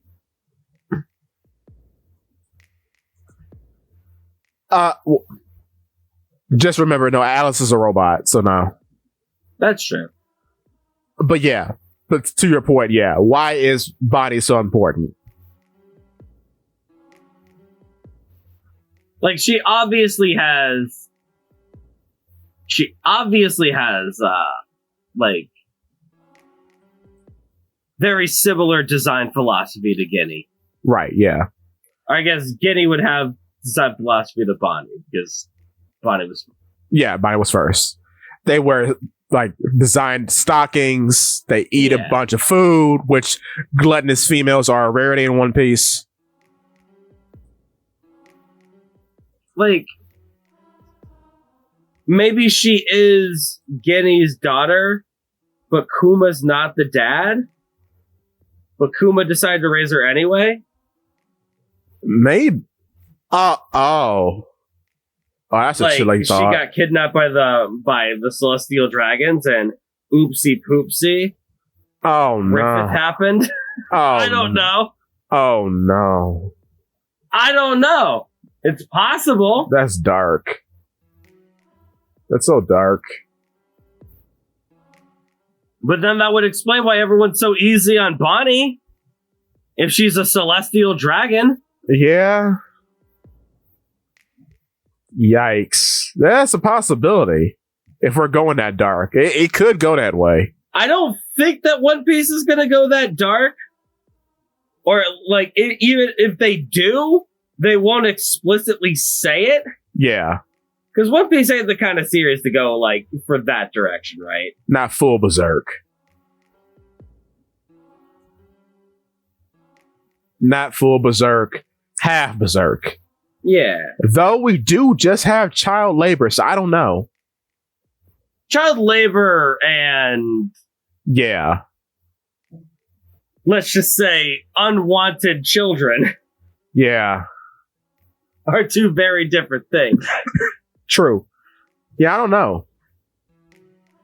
But I guess it's possible if you frame it in the right way.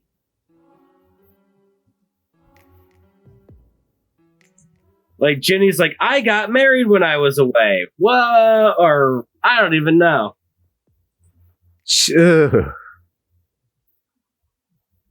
Yeah. Carlos took me as his wife, and I was so happy. Oh. Or whatever that would be. Oh, you know what the terrible thing would be?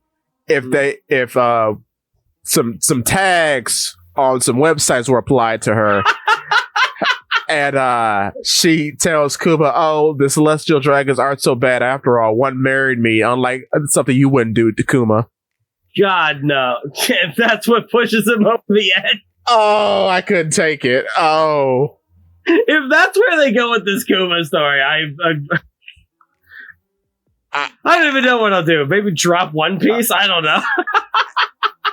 I would have to sit in the shower. I don't think I could take them doing my boy Kuma that dirty. I would need to take a shower. Because that's crazy. Yeah. But, yeah, Dragon is boring and awful. And Ginny and Kuma are based and cool. Based and cool. And remember, Kuma was a priest. It's canonical. I can't believe it. Go on. Like, as a whole on this chapter, I just wanted to mention,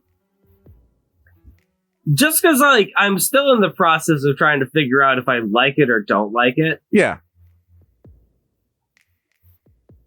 This is the most, like, bog standard, basic, by the book, paint by numbers kind of backstory that I've ever seen in my entire life.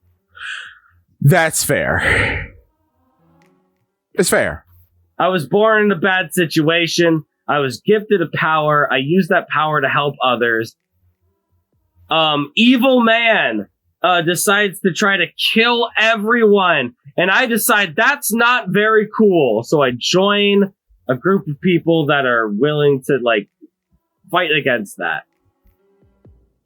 This nonsense feels like a young novel, like a YA novel synopsis. Hunger Games. Yeah. Maybe that's what they're going for? Maybe. But this is like really paint by numbers. Like, theoretically, I should find this boring. And I should find Kuma boring. But I like Kuma. And I think he's cool. I like Kuma, and Ginny is endearing. Yeah. And I fear... Like, the people behind all this are cool. Even if, like, the structure is extremely basic. Goodness gracious. If that happens...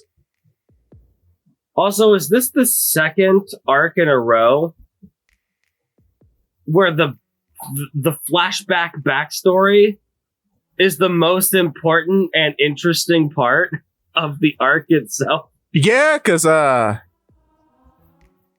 been a long one, hasn't it? Wow. Not really. In the grand scheme of things. No, right. Compared to Wano. Yeah, because we're moving in that egg. We're moving in Egghead. We're effectively in the Onigashima portion of Egghead. Right. We're at the part where everybody's fighting stuff. Yeah. We're putting the pieces in place. to have big shonen battle nonsense before we have to. Right. All in all, Egghead's probably going to be, I don't know, 70-something chapters? Yeah. If I had to guess. Egghead, One Piece. Let me actually look up how long this has been going on for. When did Egghead start? 1061. So we've been here for what? 36 chapters? Oh, okay. It's short then. Been here for 36 chapters. Might go on for about 50, maybe 60. Probably around the 60 mark. That's fair. Granted, still pretty long. Yeah. With how many things are happening, rather short. True. It's just that we've gotten so complacent and used to things like Wano, like Dressrosa, where it's like 100 chapters long and it's agonizing. True, yeah. Like, Thriller Bark is already almost over. Thriller Bark is like 40 chapters long. Oh, wow. I'm pretty sure Jaya and Skypiea are also about 40 chapters long. Maybe about 50. Yeah, so much gets done. Crazy. But yeah, we got a lot done. Sick. Got a lot done here. I'm very interested to see if Bonnie has a dream. Yeah, what would that even be? And I've been thinking about like a dream and a position. I don't know about, because we don't know that much about her. Like as a character. Well, like we know about her as a kid. Is she the new prime priest, the head missionary of Nika, taking after her father's dream? That's what I would say. Like she'd be like the group nun, which would be weird. That would be so wild. Or she'd be like Luffy's hype man, introducing the future. No. That's Usopp's. No. That's Usopp's job, ain't it?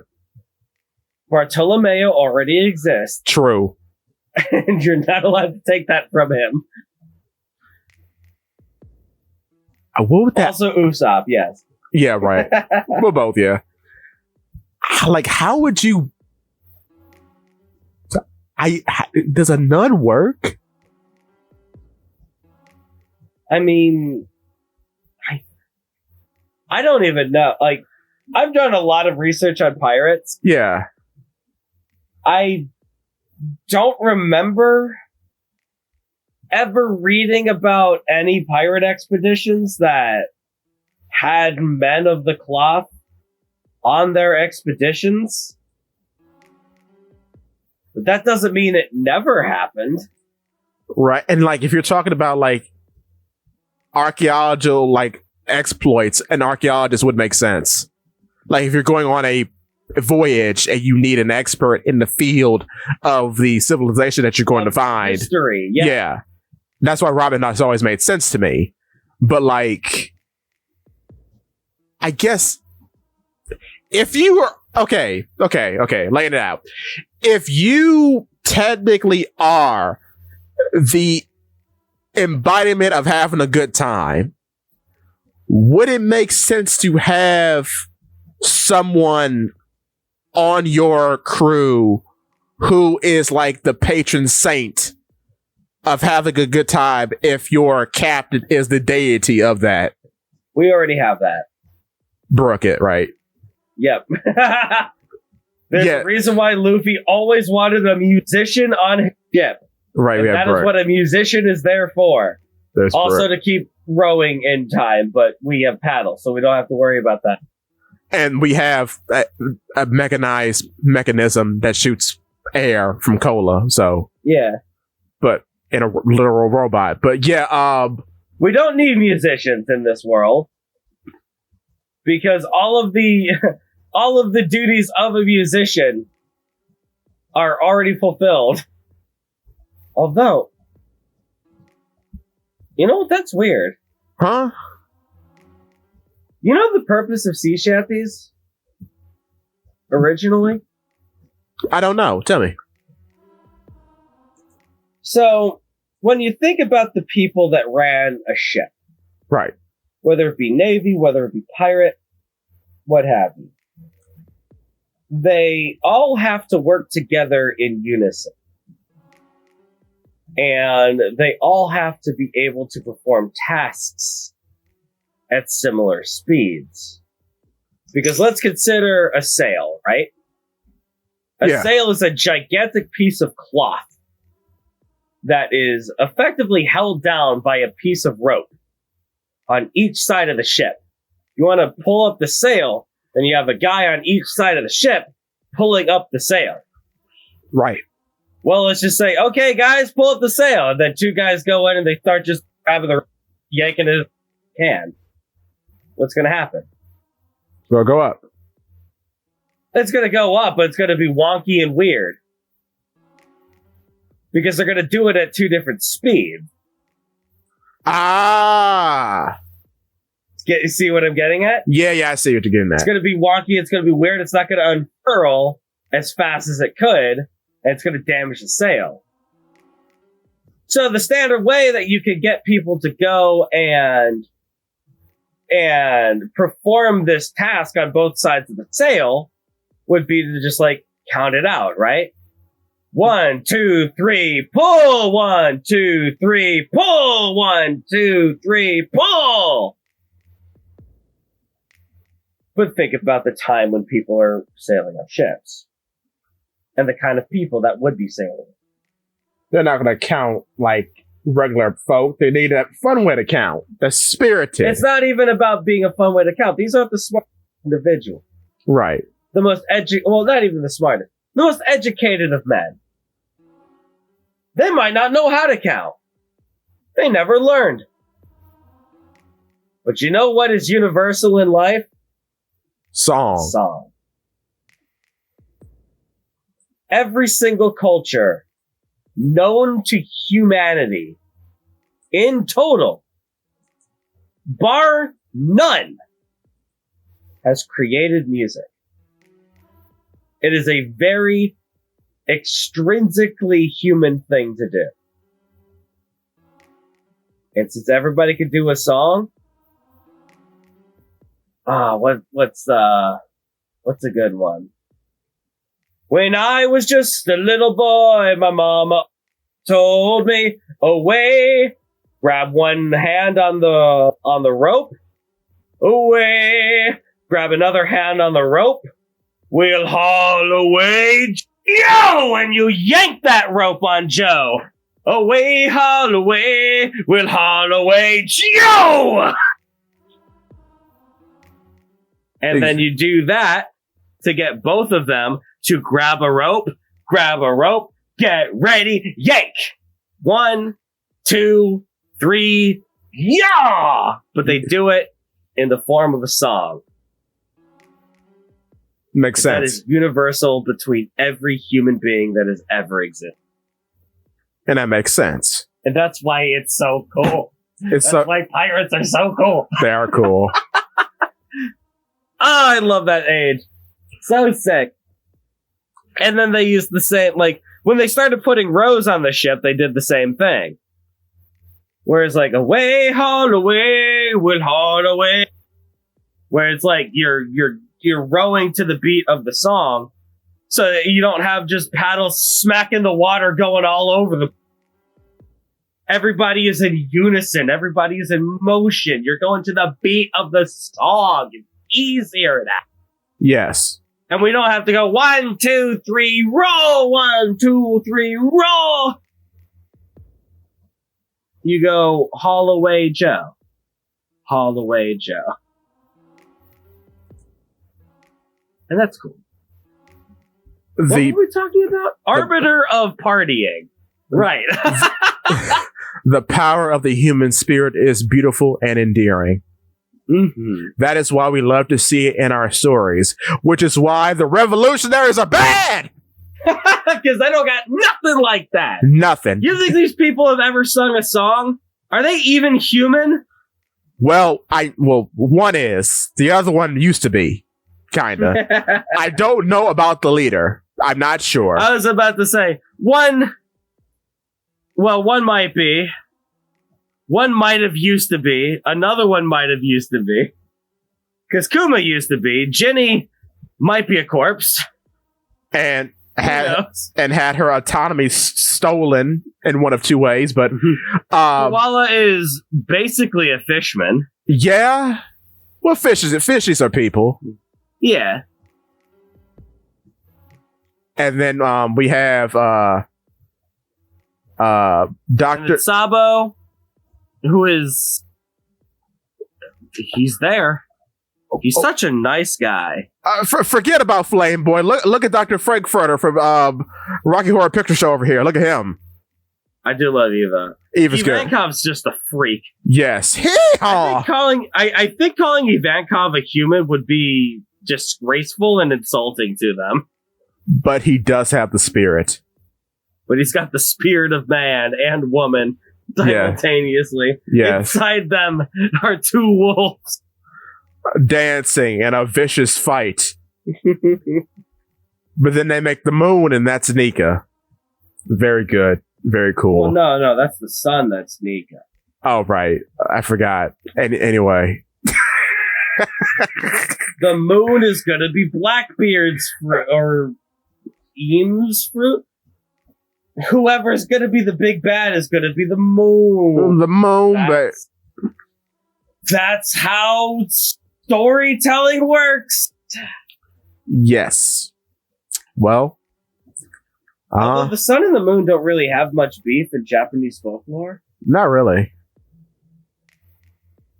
Like, Amaterasu doesn't really mess with the moon. No? I mean, in One Piece, the moon has similar effects to Nika because it turns a race of people white and red-eyed. Dude, that has got to be like some sort of crazy experiment back in the day. Because that's kind of crazy. That's wild. Like, the fact that the aesthetic is exactly the same. Yeah. That has to mean something. That's gotta mean something, right? Yeah, it's gotta be something somewhere.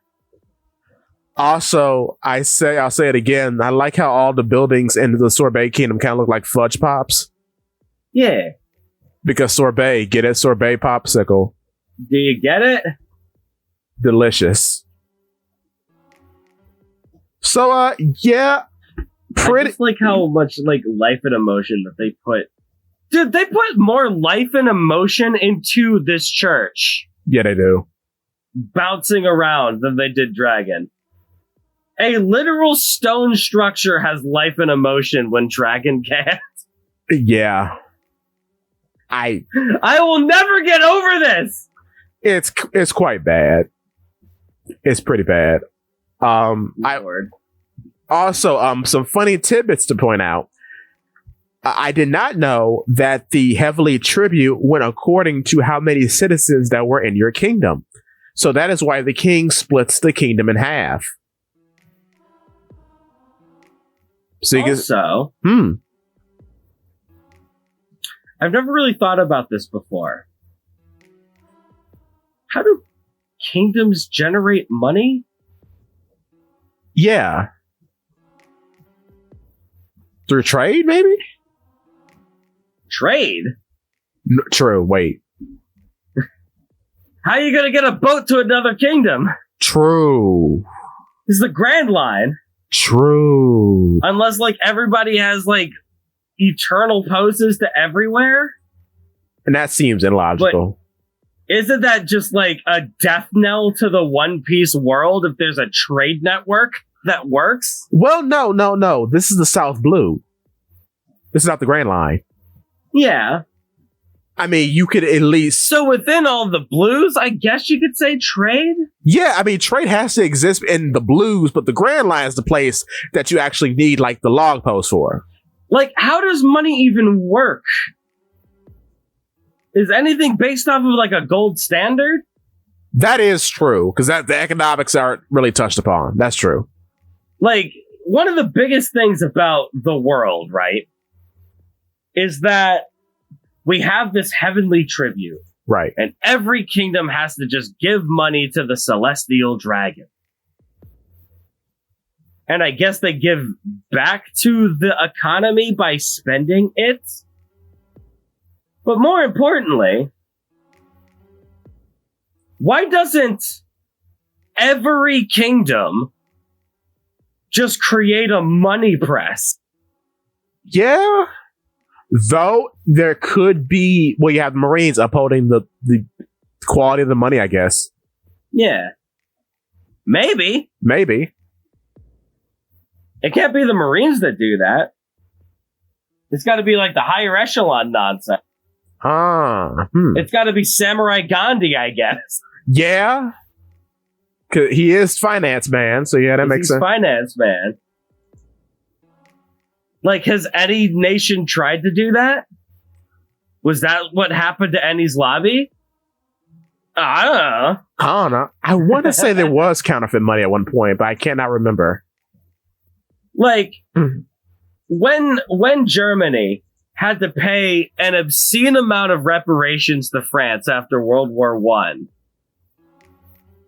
they just started printing French money and giving it to France. And it completely tanked the franc, which is why no one uses it anymore.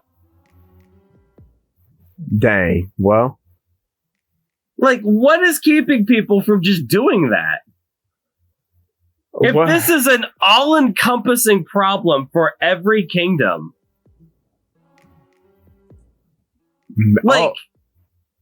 we have to give 10% of our money to the Celestial Dragons every year. How does Drum Kingdom get excess money? Maybe. Oh, well, it could be. You know how, like, if they have Brinks trucks in real life, or what have you. Maybe they have Brinks ships or like money ships. So if you are associated, heavenly tribute goes to the Celestial Dragons, and they just send you money back. I guess so, as a point of trust that you are still under our rule. Then how is everyone running out of money? That is maybe because they spend it on like outside. On what? How do they spend it outside their kingdom?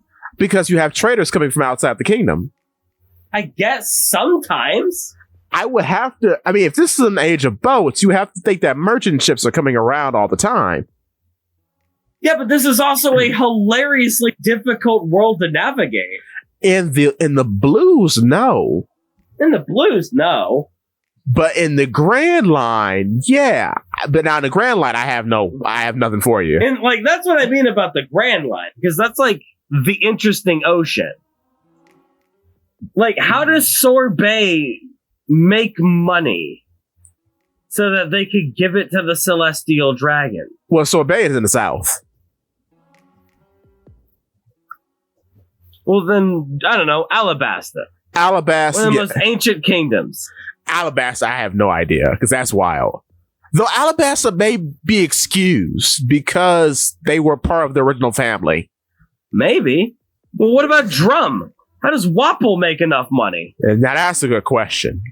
I have no clue. Like, Wapple Metal, okay. That still doesn't make sense logistically, but I'm willing to ignore that, because And then Wapple Metal has something to do with Drum. That's the Black Drum Kingdom now. I know. Like, I'm willing to ignore the logistics of Wapple. Because I like Wapple. But Wapple has the same problem that Uta does. How did you spread this to the entire Earth? Yeah. Though, honestly, Wapple I could believe more than Uta. Because there's still like black market trading going on, people buying and selling. You give that nonsense to the Marines, all of a sudden you have a method to give it to the entire world. Yeah. And Wapple Metal is a genuine means to help humanity. Yeah, so like Wapple's believable. Uta has no excuse. I can't. You can't give Uta's mixtape to a Marine and then have them share it with 75% of the planet. No. Going, yo, this is fire. Check out their live streams. It's kind of like that's just like a commodity that is popular and, like you said, is great for humanity, and it can be bought and sold anywhere. Yeah, even like every human being in the world uses steel. Right. The most popular artist of all time does not have 75% of the planet that is a fan of them. Right. Not at all. Like, who would you say would be like the biggest artist of all time? Let's just go like Michael Jackson. Exactly, yeah. Let's go Michael. Like, if Michael Jackson decided to have a 5-day live stream, do you think 75% of the planet is watching? No. So, but either way. Yeah, but still. One piece is in our world. Some things can be different. Yeah. But when you make goods, word, all that nonsense, easy to move around, it makes the world feel smaller and less adherent to its original premise, I guess. Yeah. Of an entirely difficult to navigate ocean. Because that's like the goal. Is that like, we want to get to the Grand Line. We want to go through the Grand Line, have this big adventure. And it's like a risk. Because we could die just by going there, man. Right. Okay. Cool. Awesome. You got me. Now we have to deal with a world-established institution that takes 10% of, well, not even a percentage. They just take everybody's money and gives it to them. Yeah. Where's the money coming from? This is like an actual legitimate thing that we have to ask. Because we've actually seen that they have bills and coins. Yeah. But like, especially you consider like Cross Guild now. And let's just say that like Sorbet, every kingdom in the South Blue has to pay the tax. Right. All of that money is still being siphoned to one place. Huh. Where does it go? And where does it come? Like, we know where it goes. Where does it come from?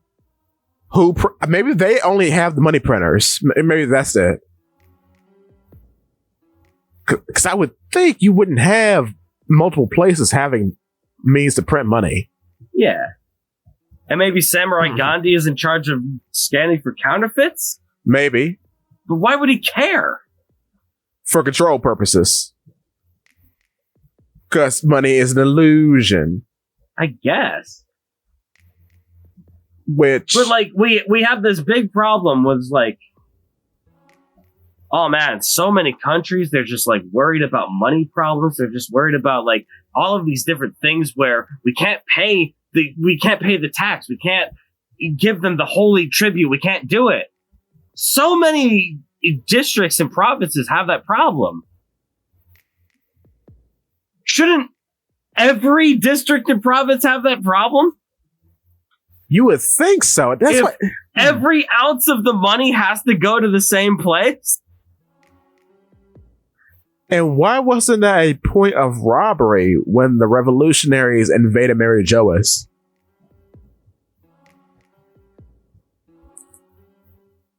Because where's the money being kept? Where's the heavenly tribute being kept? Normally, I wouldn't worry about questions like that. Right? Yeah, yeah. I would not care about the heavenly tribute if they didn't keep just grinding it into my head over and over and over. Right. It's got to be important. Yeah. Celestial Dragon's bad because they tax everyone. Right.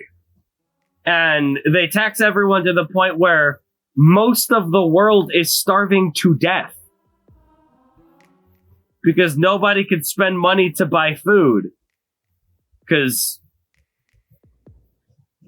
I guess markets don't change. Like, when you think about it that way, like, let's just say that, like, tomorrow, America loses 25% of all of its money. Yeah. Do you think gas is going to stay the same price? No. When there's just less money in the country? It wouldn't make sense. Like, that's just not how economics works. It's weird, too, because on most One Piece islands, you can grow your own food. Yeah. So Except really the winter ones? Yeah. So that's a fourth of all islands that'll just starve? Or have to deal with hunting? And then there's always fish, even though, There's always fish, yeah. Giant sea monsters or whatever. Yeah. So it's weird, but I see. Do you know what the biggest problem about this is? What? Any other chapter, I wouldn't be asking questions like this, because this is frivolous nonsense. But because Dragon is in this chapter, now I'm so bored I want to talk about economics. Yeah. And I am out of my depth. I will plainly admit. But it's interesting. Considering that it keeps coming up. It's more interesting than Dragon's character. So, no break next week. What are you expecting to come along, Zakk? You think we're going to keep doing Kuma stuff? All the way up, right. all the way up to 1100. Yeah, that makes sense. And then we'll stop at 1101.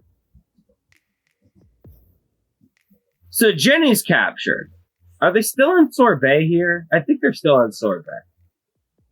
No, Jenny's not in Sorbet. Kuma just says he comes back to visit from time to time. Because I was thinking, if they're still in Sorbet, I'm guessing Jenny is going to be captured by the evil Sorbet man. And it's going to force Kuma to kill that guy. He still could become the tyrant. He still could be the culprit. Yeah. Like, the end game of this is that Kuma is going to decide to kill the king of Sorbet. Yeah. And he's going to do it in a way... It's kind of hard to tell. Because, like, they call him the Tyrant King. Right. But that's only... Maybe that might just be propaganda from the northern citizens? Could be. That liked the old king, that wanted to cut out the south? Could be. Maybe. Oh, there's still so much to cover, because there's still so much to, like, worry about. Because, like, okay, we have to have that. Then we have to have his capture. Then we have to see what happens to Guinea. Then we have to see the pacifista creation. Yeah, we definitely have to have an entire chapter with Vegapunk. Yeah, like all the Vegapunk stuff, like literally all of it. And then his like slow roboticization. Him talking about the paw pass. Probably another talk about the paw fruit. Then, man, what else? How was... Man, maybe, just maybe, a chapter where Dragon does something. No, never that. Never. A chapter where Dragon says something cool. Preposterous. A chapter where Dragon laughs. Huh? How? Or eats food. Dragon doesn't need to eat. Or does something human. He's a fan, Zakk. He doesn't need to eat. He too is a... He was just like a literal dragon. Oh, Lord. That ate the human fruit or some stupid nonsense. Do you want... I don't think that's the case. But do you want to know the logistics of that? It could happen. You want to know what? Theoretically, you know one a dragon that ate a mythical Zoan to be the super specialist boy. You know why it could happen, Zakk? What is Roger known for having, famously? A mustache. No, on his ship. Oh, the egg. You think that might be Dragon? Dragon's a dragon that ate a human fruit. I hate this manga. I hate everything. I ruined it now because here's the problem. He's the human fruit model. Boring. Here's the problem, Zakk. Dragons exist, technically. Yeah. They're real animals because they existed in Ryuma's time. So they are real, and we see in them being... all of the Ryuma dragons are really silly and goofy, which could save Dragon. Yeah. Oh, Lord. It's the only way. So then who had Luffy? What? Oh. Luffy's mom, Ginny's Claw. Oh, no. Oh, no. Because now I'm thinking about it, that makes sense. Oh. No. Oh. No. I hope not. Because what's in the egg? Is Shanks from the egg? I mean, that'd be stupid. Could you imagine if the Figurlins have eggs instead of having kids? I'd drop the series. I'd be so upset. I'd be mad as what. We've all been poisoned by the spirit of Baron Tamago. I'd be mad. Unironically, I would sit there mad. I'd call you up on Discord and say we're not doing the show today. I need to think. God, I'd be so mad. Oh nah. Oh no! What if it's Buggy? What if Bucky's the egg? I don't even know what that egg is gonna be. Why does he even have it? What's in the egg? Well, you see, the name Oro Jackson has to deal with Norse mythology, which I have no idea. I will say what's interesting about his ship, but we should have brought this up, I guess, last chapter, but whatever. He's the only guy that has like mermaids on the front. Fair. Which is weird to me. Especially like seeing figurehead. Yeah, especially seeing how Tom built it, which is like, oh, I know who you like, oh, all right, Tom. I know who you were thinking about. Oh, is that wait? I mean, Tom knows what he likes. That's just his assist. Oh, Tom's a pervert. Oh. A pervert in One Piece? Impossible. That's just Konkoro. Konkoro is just that's a short. It's just Konkoro. That is Tom's Kokoro wish. Yo. Oh, don't bring that in here. I see what you did. Don't bring that in here. Don't bring that evil in here. Keep that out of this house. Think I wouldn't catch that. I watch the same things you do. Get out of here. Well, I guess we've exhausted the chapter. I could probably talk about it more. Okay, let's go then. Good Lord, I'm tired. Yeah, Guinea is hot. Subscribe to Reddit. Subscribe to Reddit Sephiroth. Subscribe to Palapede Works. Remember, Palapede Works is always right. He was right about so many things. I must subscribe. And I must subscribe to Reddit Sephiroth because he is a cool guy who has kept us entertained throughout this entire thing. Bye-bye, everybody. Bars open. Don't be dodgy. See you in the next one.